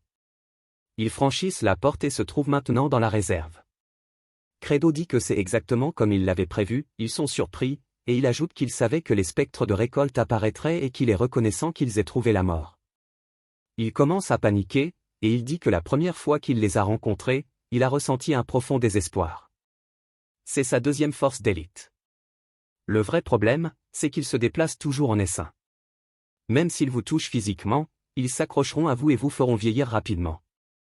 Sans compter qu'ils copient les compétences que vous avez équipées, et qu'ils sont une véritable nuisance. Mais il existe un moyen de les éliminer. Ils demandent qui veut être grillé en premier. Il suffit de les attaquer avec des objets à base de foudre. Ils comprennent que c'est un piège et tentent de s'enfuir, mais Credo hurle non, car le véritable piège est ce qui les attend. Il regarde vers la porte et constate qu'elle n'est plus que du sang. C'est le sang qu'il est allé auparavant. Credo dit que c'est maintenant pour sa compétence de phase 2. Il se gratte la main, frappe le sang sous lui, et le sang commence à engloutir la traînée de sang qu'il a laissée comme de l'essence et du feu jusqu'à atteindre la porte d'entrée. Cela crée alors un champ de choc massif qui zappe les spectres, la frappe sanglante à large zone. Credo dit qu'ils peuvent maintenant les frapper avec des attaques physiques, ordonnant aux gardes de la ferme de se verrouiller. Ils font irruption par la porte comme s'ils étaient Kool-Aid-Man, et on voit que les spectres n'ont plus leur forme spectrale. Cthéo dit que les gardes de la ferme ont peut-être l'air peu impressionnants, mais qu'ils sont les unités les plus puissantes de la carte finale, car ils déchiquetent littéralement les spectres des cultures. Credo dit qu'il se sent vraiment comme un roi démon alpha, intelligent et impitoyable. Je n'arrive pas à croire que Buddy ait dit ça, dit-il, peut-être qu'il s'intègre bien dans ce monde. Mais il y a pas mal de spectres qui n'ont pas encore été grillés. Il fait tout son possible pour les frapper personnellement, révélant leur forme, et alors qu'il tombe au sol, il entend quelqu'un crier. Lorsqu'il se retourne, surpris, on voit Flûte en personne, la tête hors des pommes de terre. Il se demande ce qu'elle fait là, depuis quand elle est là. L'un des spectres s'apprête à l'attaquer, et direct l'appelle en hurlant. Credo dit qu'il y a toujours des ignorants, et que pour l'instant, la priorité est d'éliminer autant de spectres des cultures que possible. Mais il ne peut pas la laisser tranquille. Mais il ne peut pas vraiment frapper, c'est trop loin. Il lance une pomme de terre directement vers la tête du spectre et se demande ce qu'il cherche à faire en la lançant. D'une manière ou d'une autre, la pomme de terre la percute à la tête, et le spectre commence à s'accrocher à la pomme de terre, la faisant vieillir rapidement et grandir. Credo est surpris par la situation, car on constate que la pousse de pomme de terre est bien mûre, puis le spectre, épuisé, tombe par terre à côté de Flûte. Alors que les autres spectres s'enfuient de son entrepôt, Credo est surpris, se demandant si la pomme de terre vient vraiment de germer. Puis il a un déclic dans la tête, et il dit qu'ils accélèrent le vieillissement, et que cela a simplement déclenché l'horloge biologique des pommes de terre alors qu'elles étaient bloquées. Il prend Flûte dans ses bras et lui dit qu'elle a fait un travail remarquable, avec le sourire le plus chaleureux de tous les temps. Elle se met à pleurer de joie. Il la jette à terre, ordonnant aux gardes de la ferme d'écouter et d'oublier d'attirer Saul. Ils vont passer à l'offensive, car cela leur sera bien plus profitable. Un peu plus tard, on entend la voix d'Assuré lui demander où il est et qui il est, se demandant pourquoi il vit. Il dit, ce fils est si beau, et bien sûr, il est si reconnaissant de pouvoir l'affronter. Son estomac se met à gargouiller, et il dit que même dans cet état, il a encore soif de vivre. Il entend Flûte l'appeler, lui disant que grâce à ses conseils sur les germes de pommes de terre, tout s'est bien passé, et qu'elle a même obtenu des tonnes de nourriture. Credo a rassemblé une tonne de soldats fermiers et est parti faire germer des pommes de terre. Assuré voit le panier rempli de nourriture qu'elle a apporté et devient fou, s'énervant à l'idée qu'il n'y ait que de la nourriture.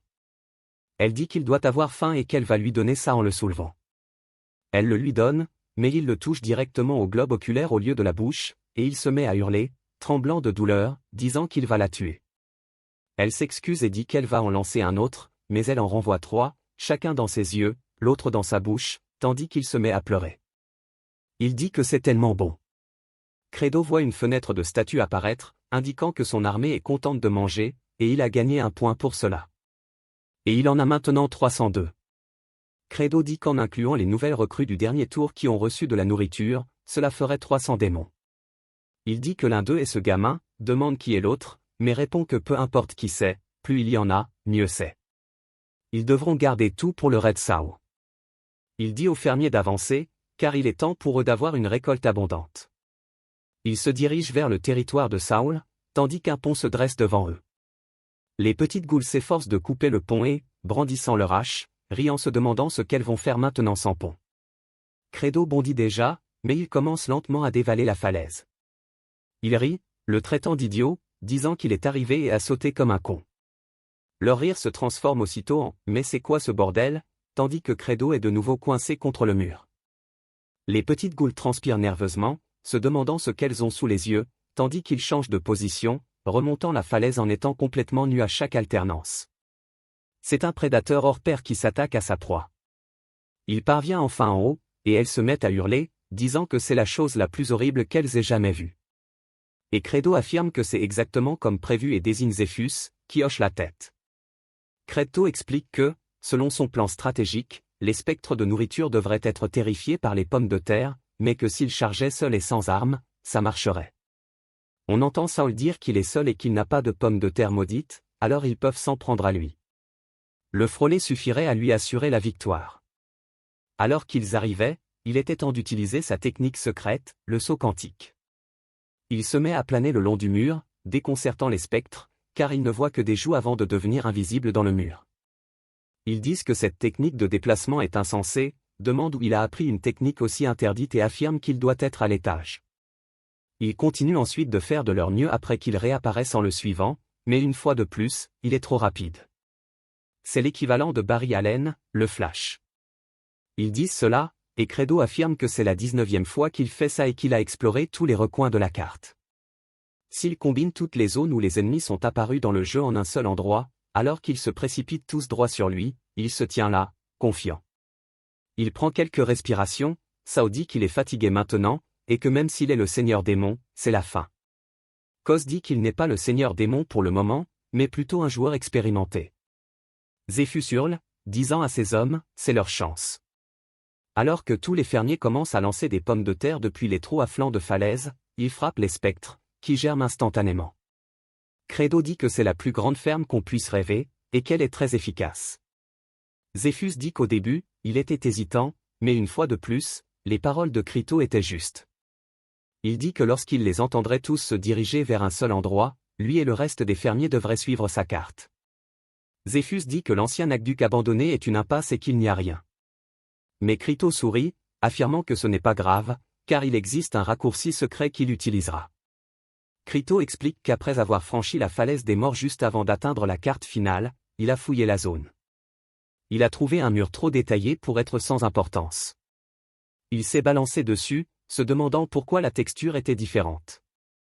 Si vous avez joué à Dark Souls, c'est votre point de vue à chaque coin de rue, et ce tunnel relie le lieu de leur premier combat contre Soful à cette grotte.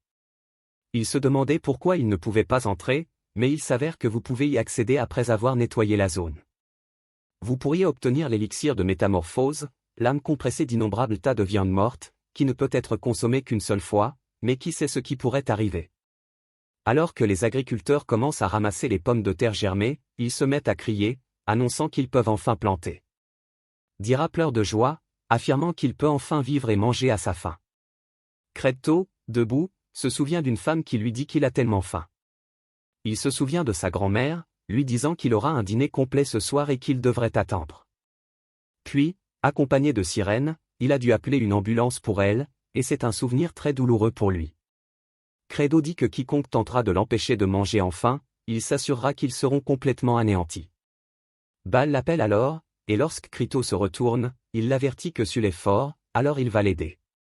Crito lui dit de simplement porter les pommes de terre, car c'est une tâche pour le patron.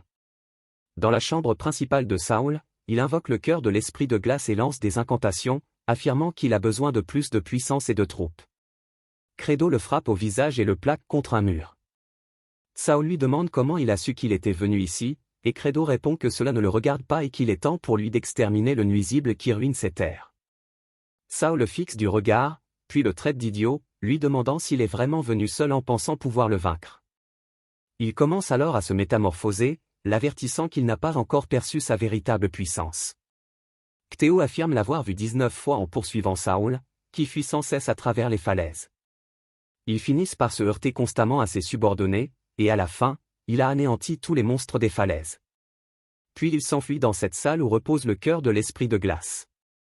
Ces artefacts si terrifiants ont dû être créés par un dragon ancien au prix de sa vie. Un froid glacial emprisonne les esprits des morts dans ce monde. Il tente d'invoquer d'autres disciples grâce à ce pouvoir, mais le paladin arrive juste à temps, et le combat final commence. Il utilise alors sa véritable capacité, tandis qu'on le voit encore se métamorphoser dans les airs. Il affirme à Crito qu'il est fort, raison pour laquelle il agit ainsi afin de s'assurer de remporter le combat. En se transformant en Crito, on découvre qu'il copie parfaitement les statistiques de son adversaire et se matérialise en lui. C'est la fin de partie, et à ce stade, il possède les mêmes statistiques que son personnage, à leur apogée, avec une puissance d'attaque incroyable et une esquive presque détruite. Une seule erreur et vous êtes mort instantanément. Cependant, ces statistiques actuelles ne sont autres que les siennes, qui ne sont pas fortes du tout. Alors que Saul charge en hurlant, Credo ouvre la fenêtre de statistiques pour les améliorer grâce à ses points.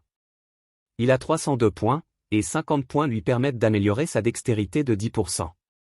Il esquive l'attaque de Saul, puis riposte avec un coup de poing dans le ventre en hurlant. Il améliore ensuite sa force physique de 10% grâce à 50 points tandis que Saul attaque. Credo le combat au poing. Saul se met à hurler, se demandant pourquoi il va encore si bien. Écosse lui répond que Farmer demande aussi de l'intelligence. Saul, pris de panique, hurle, frappe sanglante, pour activer la compétence. Kos utilise alors 100 points pour améliorer sa puissance et sa force mentale de 10% chacune, tandis qu'ils se lancent mutuellement une frappe sanglante, créant un champ électrique géant entre eux. Saul hurle, est complètement englouti par l'attaque et commence à fondre juste devant lui en une petite flaque. Credo baisse les yeux et, comme on le voit s'agiter, il a maintenant utilisé plus de points pour améliorer toutes ses statistiques d'un niveau. Il remarque quelque chose après avoir terminé la quête de croissance, qui consiste à améliorer toutes ses statistiques.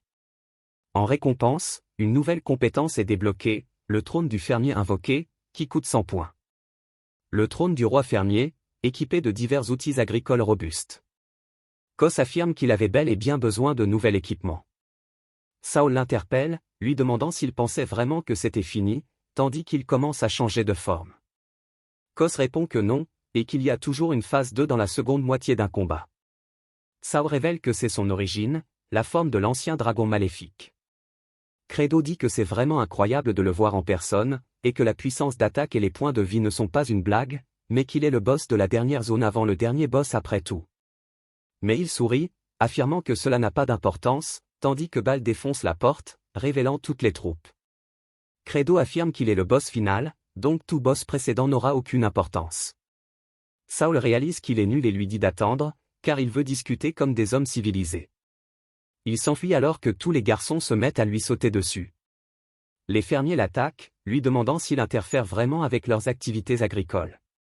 Saul supplie qu'on l'épargne, et Credo dit qu'il pourrait probablement le vaincre en l'affrontant de front, mais il parle et bouge, et il ne se sent pas bien de le tuer lui-même. Mais peut-être que tout le monde a encore trop faim pour se battre correctement, car il le tabasse depuis un moment, et il ne veut toujours pas mourir. Et qu'il devrait le faire plus efficacement, car il utilise la compétence pour débloquer le trône du fermier. Il ne lui reste que 2 points, et il commence à l'invoquer alors qu'une lumière verte géante se forme au-dessus du château de Saul et descend lentement des cieux, se rapprochant de plus en plus de Sophul jusqu'à ce qu'elle s'écrase là où il se tient, l'éclaboussant à travers la pièce. Credo est surpris de ne voir que le trône, et les hommes deviennent fous, criant comme on pouvait s'y attendre du Seigneur démon, car il a dû l'achever d'un coup de tête pour le coup final, et il est vraiment sauvage, digne du Seigneur démon. Credo, confus, décide de suivre le mouvement et dit « Putain, oui », en levant le poing en l'air. De retour au paratonnerre, Fikamir remarque quelque chose et dit qu'il s'élève tandis que sa forme commence à disparaître, car il était finalement un familier de Sao. Tous les champs sont labourés, les pousses de pommes de terre ont émergé et il s'est débarrassé du parasite qui menaçait sa récolte. Il est temps pour lui et ses hommes de se mettre enfin au travail. Le cristal d'esprit de glace se met à trembler, et Credo est perplexe lorsqu'une fenêtre d'état indique que la mission consistant à vaincre Saul 20 fois sur la falaise des morts est accomplie. Kos se demande s'il reprend vraiment là où il s'était arrêté à sa 19e tentative, mais elle indique qu'en récompense, un événement secret a été déclenché. Une origine scellée, emprisonnée au cœur de l'esprit de glace, s'est réveillée suite à une mauvaise utilisation. Alors qu'une aura glaciale se dégage du cristal, Crito s'en approche, se demandant ce qui se passe, et découvre un minuscule bébé dragon. Crito est confus, et tandis que le dragon le regarde avec surprise, il l'appelle Thébon, et il ressemble un peu à Tony Chopé. En s'approchant du mignon petit dragon, Crito se demande si Crito est son papa. Credo tend la main vers lui et le soulève en émettant un petit son mignon. Le dragon dit qu'il est sorti de son œuf, et qu'il faisait sombre tout autour, ce qui l'a vraiment effrayé, mais maintenant, papa les a enfin trouvés. Credo se met à sourire très chaleureusement, disant que c'est vraiment mignon. Le dragon est absolument terrifié et se met à trembler alors qu'il s'en retourne. Le fermier dit qu'il est l'heure de manger et commence à manger en chantant à l'unisson. Le dragon continue de pleurer, et Crito leur dit qu'ils doivent d'abord l'élever pour en tirer plus. Le dragon, qui commence à pleurer, demande si son papa va vraiment le manger. Kos regarde alors devant lui, apercevant Flûte et les autres qui viennent les saluer. Le dragon dit qu'il peut sentir l'énergie chaleureuse de chacun et que ces créatures ne sont absolument pas effrayantes, mais il lève les yeux vers le visage de Crito et dit « Peu importe ». Il reprend tout. De retour au château, il se cache dans un coin et regarde du coin de l'œil, apercevant Crito le fusiller du regard. Le dragon dit qu'ils attendent juste qu'il grandisse. Crito se demande quoi lui donner à manger. Il a entendu dire que les bébés dragons mangent des pierres précieuses raffinées, mais il n'y a pas un seul joyau ici, seulement des tas de vieux métal rouillé. Zéphus fait ensuite son rapport, expliquant qu'il rencontre des difficultés pour construire les billons. Creto répond, bien sûr, pour bien planter, il faut construire des billons ou des buttes de terre le long des limites des champs et des 4 pâtés, et cela ne nécessite que de la terre pure. Mais cette terre n'est recouverte que de roches, et c'est tout ce qu'ils font lorsqu'ils creusent, en trouvant toujours plus. Le dragon regarde les autres, leur disant qu'ils ne sont que des esclaves et qu'ils vont se tuer au travail, comme les autres. Koto ajoute, ce n'est pas un champ, c'est une mine de charbon. À ce rythme, rien que pour dégager les rochers, il leur faudra une éternité, et s'ils continuent à utiliser autant de main-d'œuvre chaque jour, ils épuiseront rapidement la nourriture qu'ils ont préparée en guise de récompense. Même avec des renforts des autres seigneurs, le problème persistera. Si seulement ils pouvaient être comme le personnage principal, ou une autre bande dessinée qui a autant de familiers, ou quelque chose comme un Vomba qui dégage les rochers. Bro parle directement de Lloyd. Il jette un coup d'œil, voit Flûte creuser la terre et ses efforts acharnés, et il réalise qu'il doit préparer quelque chose. Il dit qu'il doit trouver une solution, mais chaque fois qu'il résout un problème, un autre survient.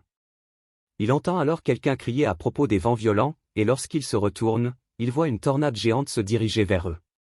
Credo se tient devant elle, disant qu'il avait complètement oublié cela, ce vaste désert génère parfois des vents violents aléatoires, et si vous êtes pris dans l'un d'eux, vous serez déchiqueté en un instant.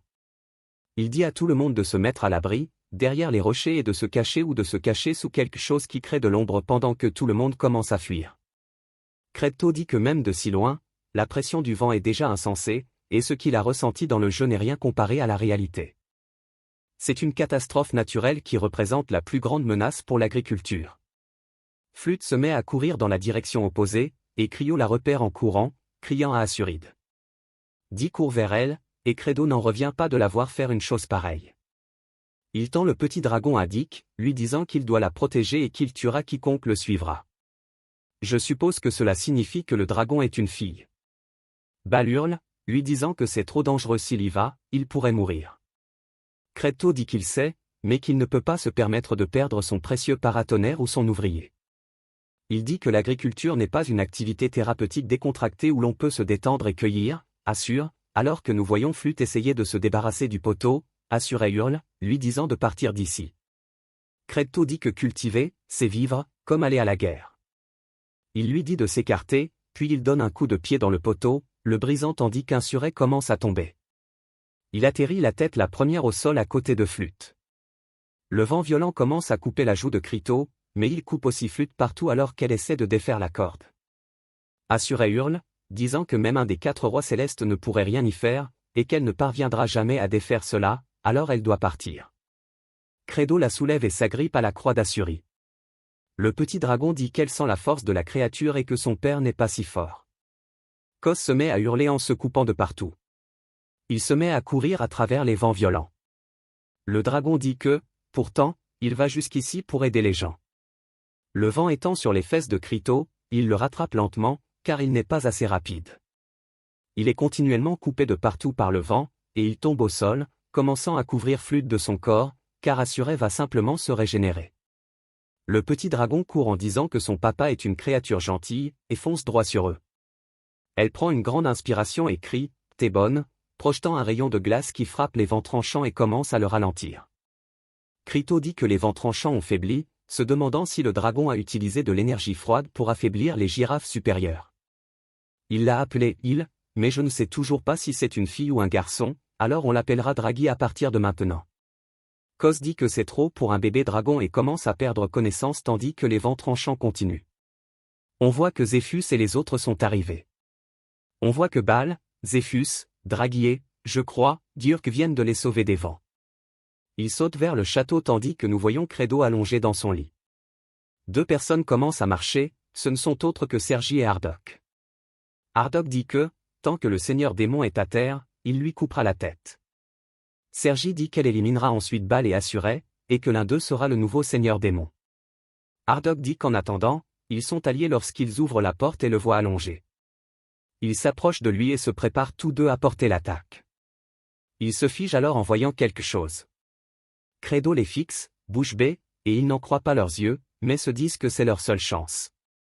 On entend ensuite Baal et Assur se demander ce qu'ils font tous les deux puisque le seigneur démon dort, il ne devrait pas le déranger. Ils n'arrivent pas à croire que c'est son visage endormi, expliquant qu'il n'est pas étonnant qu'il soit le seigneur démon. Baal dit que s'il le réveille, il ne les laissera pas partir. Hardoc dit qu'il le comprend, mais pourquoi Assuré agit-il ainsi alors que le seigneur veut juste cultiver? Maintenant, Assuré dit qu'il lui doit la vie, alors il ne fait que rembourser cette dette. La prochaine fois, il sera de leur côté. Hardoc demande s'ils ne l'ont pas encore compris, le simple fait de planter des pommes de terre leur a apporté des tonnes de problèmes, les récoltes seront mauvaises et ils mourront tous de faim. Assuré répond que c'est comme ça et il se souvient du travail acharné de Flûte, malgré ses mains minuscules. Il dit de ne pas mourir de faim, qu'ils doivent risquer leur vie, et que s'ils risquent la sienne, ils préfèrent se battre, car c'est plus son truc. Hardoc dit qu'il le regrettera et les traite, lui et Baal, d'imbéciles inférieurs. Credo se met à bâiller, et Baal dit qu'il a l'air réveillé. Credo ne comprend pas pourquoi Assuré est dans sa chambre, et Assuré répond qu'il ne prenait pas son parti ou quoi que ce soit, il rembourse juste sa dette. Ptos demande pourquoi diable son paratonnerre se promène en parlant comme si c'était normal. Assuré se fait frapper pour avoir simplement sauvé la vie de Credo. Le pauvre. Alors que Baal le ramène, Crito dit qu'ils n'ont pas de temps à perdre, car tout le monde doit se mobiliser et continuer à déblayer les décombres. Bal dit que les pierres et les gravats ont disparu, et Zéphus les empile. Credo est confus, puis on comprend qu'il disait vrai, car Zéphus est là, à leur tête. À Credo, il appelle pour demander où il a mis toutes les pierres. Zéphus répond qu'elles sont par là et pointe du doigt, et on voit Draghi voler. Il s'avère que Thébon est le nom de Draghi. En fait, Thébon ne fait rien d'autre que manger les pierres qui passent et les croquer en l'air, disant qu'elles étaient trop petites pour résister au vent violent, alors ils ont décidé de tout manger pour grandir plus vite. Crito appelle Thébon, et Thébon commence à voler et se frotte contre le torse de Crito. Ctéo dit son doux bébé, et même si les vents violents ne sont pas fréquents, il leur faut du temps pour se développer. Si Thébon surveille du ciel et envoie de l'air froid au bon moment, ils peuvent les arrêter à l'avance. C'est pénible, mais ici, sans prévision météo, ils n'ont pas le choix. Les champs sont presque prêts, il est donc temps de s'occuper des pommes de terre.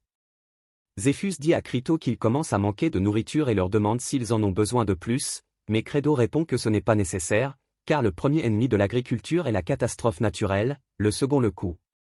Il y a des obstacles à franchir. De retour au château, dans la chambre de Sergie, on la voit retirer son casque et pousser un soupir en se démêlant les cheveux. Elle dit que l'odeur de merde persiste, même après des jours sans aller sur le terrain.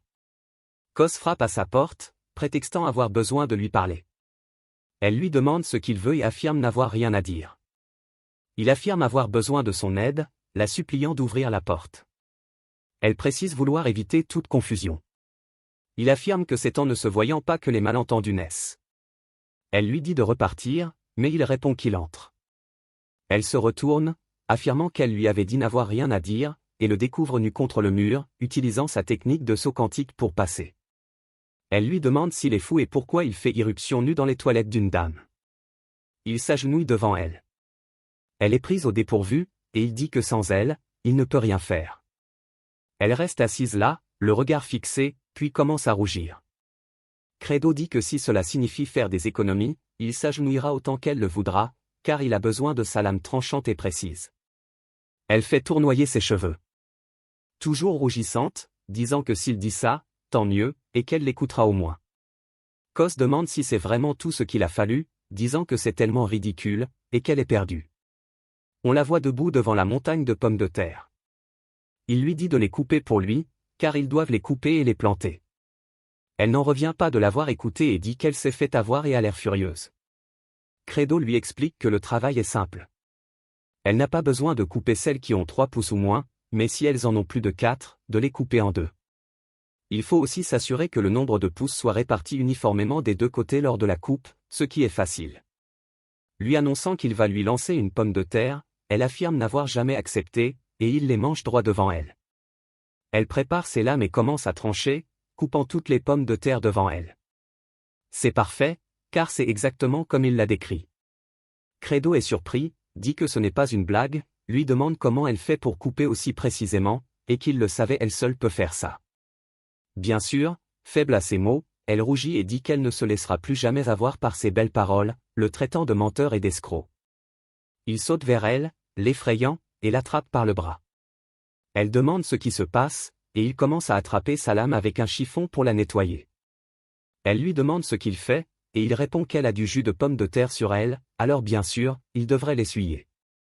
Elle se demande s'il est fou et pourquoi il agit ainsi, et se demande ce qui se passe avec son regard, ils sont si chaleureux, sincères et profonds.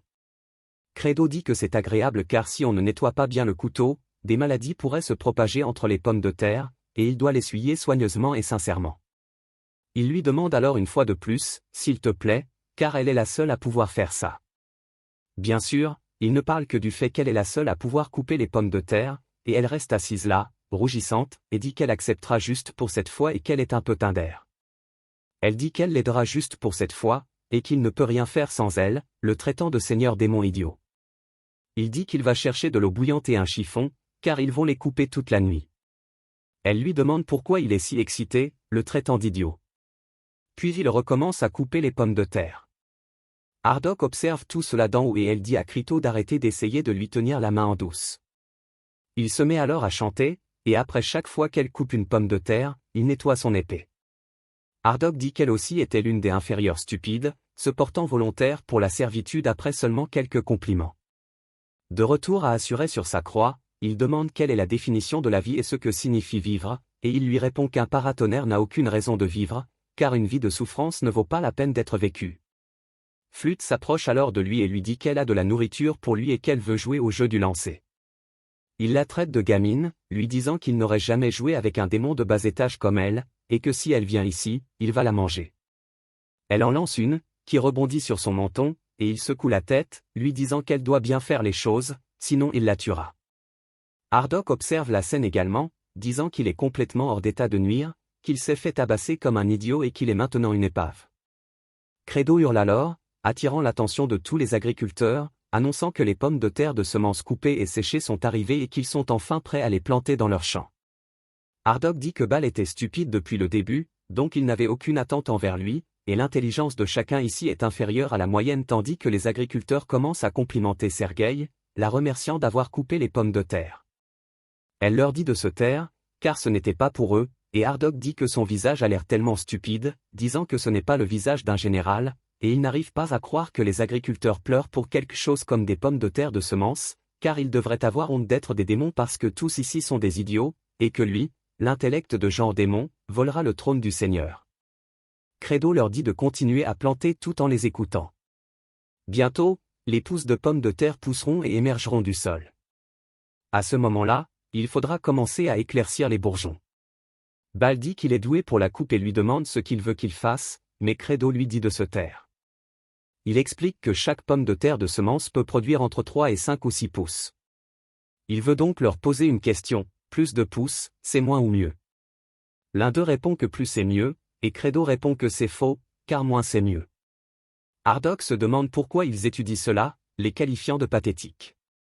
Certains agriculteurs se demandent pourquoi moins c'est mieux, car plus c'est mieux, et ils pensent que ce que Credo a dit est tout simplement faux. Hardock les traite d'idiots inférieurs, leur disant qu'il faut y réfléchir un peu. S'il y a trop de pousses, elles se volent les nutriments les unes aux autres, ce qui signifie que la pomme de terre qu'ils mangeront en reçoit moins. Crito se retourne après avoir entendu cela et est un peu surpris. Il lui demande comment il a trouvé la bonne réponse, lui demandant s'il a déjà cultivé. Hardock demande s'ils ont vraiment besoin d'apprendre quelque chose d'aussi basique, car les pousses et la pomme de terre partagent des nutriments, et c'est évident. Credo demande combien de pousses devrait être idéal, et Hardick répond que 2 est la réponse évidente, et que s'il ne pense qu'à la perte de nutriments, il pourrait en déduire qu'une seule est idéale, mais si celle-ci se casse, la pomme de terre pourrait mourir. Puis il demande ce qu'ils devront faire après l'éclaircissage des bourgeons. Il explique qu'ils ont créé un sol artificiel sain, qu'ils ont ajouté du compost, labouré le sol et amélioré la circulation de l'air. Ce type de sol ne profitera pas seulement aux pommes de terre, mais que des mauvaises herbes indésirables continueront de pousser et de voler des nutriments. Ils devront les supprimer aussi. C'est une solution qu'ils pourraient tous trouver avec un peu de réflexion. Credo hurle, demandant à tout le monde de l'applaudir, qu'il est un génie et qu'ils doivent applaudir le chagrin du génie agricole. Il commence à le traiter de génie et à l'applaudir, le répétant sans cesse, et il a l'air terriblement agacé, mais ce n'est qu'une façade. Il dit que sa mère l'a toujours traité d'idiot et commence à cacher ses larmes, tournant la tête, se demandant pourquoi il pleure. Credo s'approche de lui et le qualifie d'esprit sage et intelligent de l'espèce démoniaque, affirmant qu'à partir de ce jour, il dirigera le corps des agriculteurs en tant que chef suprême. Hardock dit qu'il n'y a aucune chance qu'il fasse ça, car c'est un démon, et c'est ridicule. Son intellect existe pour tuer et voler. Credo demande ce que tout le monde fait. Disant qu'il devrait faire preuve de respect envers l'élite de l'espèce démoniaque, et tous les agriculteurs se mettent à l'acclamer davantage. Hardock leur ordonne de se taire, les traitant d'imbéciles et d'inférieurs, mais se rétracte aussitôt, leur disant qu'il leur suffit de le suivre scrupuleusement, prétextant qu'il les guidera un peu. Ils deviennent encore plus fous, l'encourageant. Une fenêtre de statue apparaît, annonçant à Credo la victoire dans 4 batailles psychologiques. Crito se demande ce que cela signifie, et cela l'explique, il a percé le cœur négligé de Baal et l'a transformé en un subordonné loyal. Crito dit qu'il n'en avait aucune idée. Dans le cas d'Assuri, il a donné un ami à Assur sans ami et a réduit sa violence. Aucune idée pour Séri, il a fait fondre son cœur qui n'avait jamais aimé, et il se demande ce qu'il a bien pu faire pour elle. Pour Hardock, il a insufflé confiance, car il a toujours aspiré à la reconnaissance. Kao dit qu'il n'arrive pas à croire qu'ils aient tous eu un cœur aussi fragile. On lui a attribué 200 points de bonheur et il pourrait débloquer une nouvelle compétence appelée « œil de sang ». Kreto explique que ce n'était pas dans le jeu original, tout comme le trône du fermier, il est indiqué qu'il peut entrevoir brièvement l'avenir de la cible qu'il observe, et qu'il peut voir jusqu'à 6 heures à l'avance.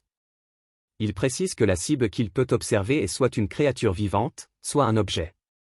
Il est ensuite surpris par la ligne suivante, même le ciel, et il sourit, expliquant qu'il est lui-même devenu météorologue. La scène se déplace ensuite ailleurs, quelque part entre les terres du Seigneur Démon et le territoire humain. On voit le village des exilés et quelqu'un qui piétine le sol. Regardez qui c'est, ce ne sont autres que les versions Tamu de Lloyd et Ravière. Ravière dit qu'il semble complètement rétabli maintenant, et Lloyd trouve que c'est un véritable soulagement. Ravière le remercie d'avoir si bien pris soin de lui et, dans sa prochaine vie, il souhaite naître avec un corps plus robuste. Lloyd dit qu'il veut devenir riche et un noble riche, capable de commander. Ravière dit qu'il suppose que c'est un rêve qu'il ne pourra pas réaliser, même dans l'au-delà. Ils annoncent à Kenshi qu'il prévoit de retourner au royaume et lui demandent s'il veut les accompagner. Kenshi dit qu'ils n'en sont pas sûrs, car il a mentionné qu'il ne se souvient même plus qui il était. Il n'a pas vécu parmi les humains non plus, et à son arrivée dans ce village, ils ne l'ont pas vraiment accueilli, et il ignore si quelqu'un comme lui serait accepté ailleurs. Ravière et Lloyd le regardent, et Ravière dit directement à Bro qu'il doit se changer. Il le couvre, et Lloyd dit qu'il ne veut toujours pas se débarrasser de son étrange tenue. Ravière lui dit que ce doit être un vêtement auquel il est attaché. Kenshi dit qu'il veut aussi les enlever, mais il ne peut pas, c'est comme si elles faisaient partie de son corps. Ravière remercie quelqu'un pour sa gentillesse, affirmant que vivre dans un tel endroit simplement parce qu'il est un descendant d'exilé est trop cruel, et qu'à son retour auprès du roi, il ne manquera pas de lui raconter son histoire. Kenshi dit qu'il est un noble venu sur ordre royal en reconnaissance près du territoire des démons. C'est une personne bien, sans orgueil superflu et respectueuse. Il se demande quel genre d'homme il était, car il n'a que des flashbacks de lui-même en train d'assassiner des démons. Il dit qu'il a simplement répondu à l'appel du devoir et qu'il a simplement massacré à maintes reprises. Quelqu'un comme lui ne sait rien faire d'autre que tuer. De retour aux fermiers qui regardent leurs premières pousses, ils deviennent fous et demandent à tout le monde d'aller voir. Bal et Sergi les observent, et Sergueï a l'air ravi. Flûte annonce alors à Assur que les pousses ont poussé et lui demande ce qu'elle attend de lui. Krito explique au noyau fermier qu'ils doivent passer à la phase suivante, le butage. Il demande au génie du cultivateur en chef, Ardok, de l'expliquer.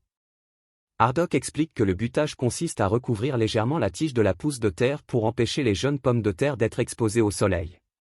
Si elles le font, elles changent de couleur, perdent de leur saveur et pourraient même devenir toxiques. On pourrait appeler cela le noircissement des pommes de terre. Kos demande à tout le monde de l'applaudir pour cette brillante explication. Il décide de lever les yeux au ciel et de vérifier la météo du jour. Il dit qu'investir 200 points dans cette capacité était plutôt bien, et qu'elle a été améliorée. La condition d'activation est de fixer l'objet sans cligner des yeux pendant 200 secondes. Alors qu'il se met à pleurer à cause de la sécheresse oculaire, il dit que c'est épuisant, et tout le monde le regarde, disant qu'il pleure à nouveau et qu'il est si heureux que les pouces poussent. Il commence enfin à activer la capacité. Dans les 6 prochaines heures, le temps sera ensoleillé et sec, et il devrait peut-être sortir un humidificateur. Il dit qu'il n'y aura pas de vent violent aujourd'hui et que Thébon devrait bien se reposer. Zéphyr annonce un rapport urgent en tant que subordonné du 2e maître des étoiles Planu. Nous sommes ensuite présentés à Laplo, le fidèle serviteur du 2e maître des étoiles, et il salue Credo. Nous voyons que ce n'est autre que Groth, qui raconte qu'immédiatement après avoir reçu son ordre de cessez-le-feu et le message d'agriculture, le 3e maître des étoiles, Rust, a lancé un assaut massif contre eux. Il a déclaré que le seigneur démon était affaibli et qu'il deviendrait donc le nouveau seigneur démon. Credo affirme qu'ils sont tous identiques. Zéphus affirme que si Rusté subjugue Planu et qu'ils unissent leurs forces, ils ne pourront pas les contenir facilement. Kos explique que, même si leurs niveaux sont faibles, ils seront trop nombreux et qu'ils doivent partir avant la chute de Planu pour vaincre rapidement l'autre maître des étoiles. Cependant, ils ne peuvent pas laisser le travail d'agriculture à l'abandon trop longtemps. La région attaquée par Rusté et l'abîme sans fond des morts, aussi appelée le marais de la décomposition. Comparée à la carte du jeu, elle est environ 10 fois plus grande en réalité et incroyablement éloignée. Le puits abandonné qui gère les bonus et les téléportations aurait pu aider, mais même le puits sous le château du Seigneur Démon ne fonctionne pas, et il se demande comment équilibrer agriculture et combat. Puis il se demande pourquoi il s'inquiète, puisqu'il est le seigneur démon, et que le boss final ne sort pas personnellement de toute façon. Bien sûr, il persuade Sergi de le faire, mais elle dit que ce n'est pas pour son bien. Baal dit qu'il fera tout ce qu'il veut, et maintenant 2 des 4 généraux célestes sont partis au combat, et certains des autres démons les accompagneront puisqu'ils viennent de la zone du boss. Le système de raccourci est entièrement connecté, il existe un chemin rapide qui mène directement au marais en décomposition, et lui et Hardock resteront sur place pour se concentrer uniquement sur la culture des pommes de terre, et tout ira bien. À l'intérieur du marais en décomposition, tout est en flammes, et les cadavres de Tran jonchent le sol. On voit Planu, à genoux, de douleur, demander à Rusté, comment ose-t-il défier l'ordre du Seigneur démon et commettre une trahison. Rust répond qu'il s'agit d'une rébellion. Mais qu'ils ne doivent pas se méprendre, car ils n'avaient pas d'autre choix. Arrêter la guerre maintenant ne ferait que mener leur race démoniaque à la ruine. Planu explique que le Seigneur démon a promis de rendre la terre fertile, et qu'il n'aurait même pas besoin de faire la guerre aux humains pour se nourrir. Rust affirme que là n'est pas le problème et que se battre avec courage est la fierté de leur race démoniaque et de leur histoire. Alors que Rusté attaque, on voit quelque chose voler dans les airs, ce n'est autre que l'arme de Baal qui le fait tomber des mains. Rusté se retourne, surpris, et voit Sergueï et Baal. Sergueï dit qu'ils sont une race qui se bat, et il a raison, ils aiment se battre et tuer. On voit Flûte courir quelque part, mais on revient à Sergi. Sergueï demande à Rusté s'il sait pourquoi ils sont devenus ainsi et pourquoi les choses ont fini comme ça. Flûte dit à son père de se dépêcher de se rendre sur le terrain. Sergi dit qu'il pourrait enfin comprendre que sauver des vies plutôt que de les tuer leur procurerait une fierté encore plus grande, car Flûte et les autres sont témoins de l'épanouissement de terres fertiles dans leur région. C'est tellement intense que Diurk et les autres pleurent, et même Assur retient ses larmes. Zephyr et Hardock semblent accomplis, et Credo regarde tout le monde célébrer la fertilité.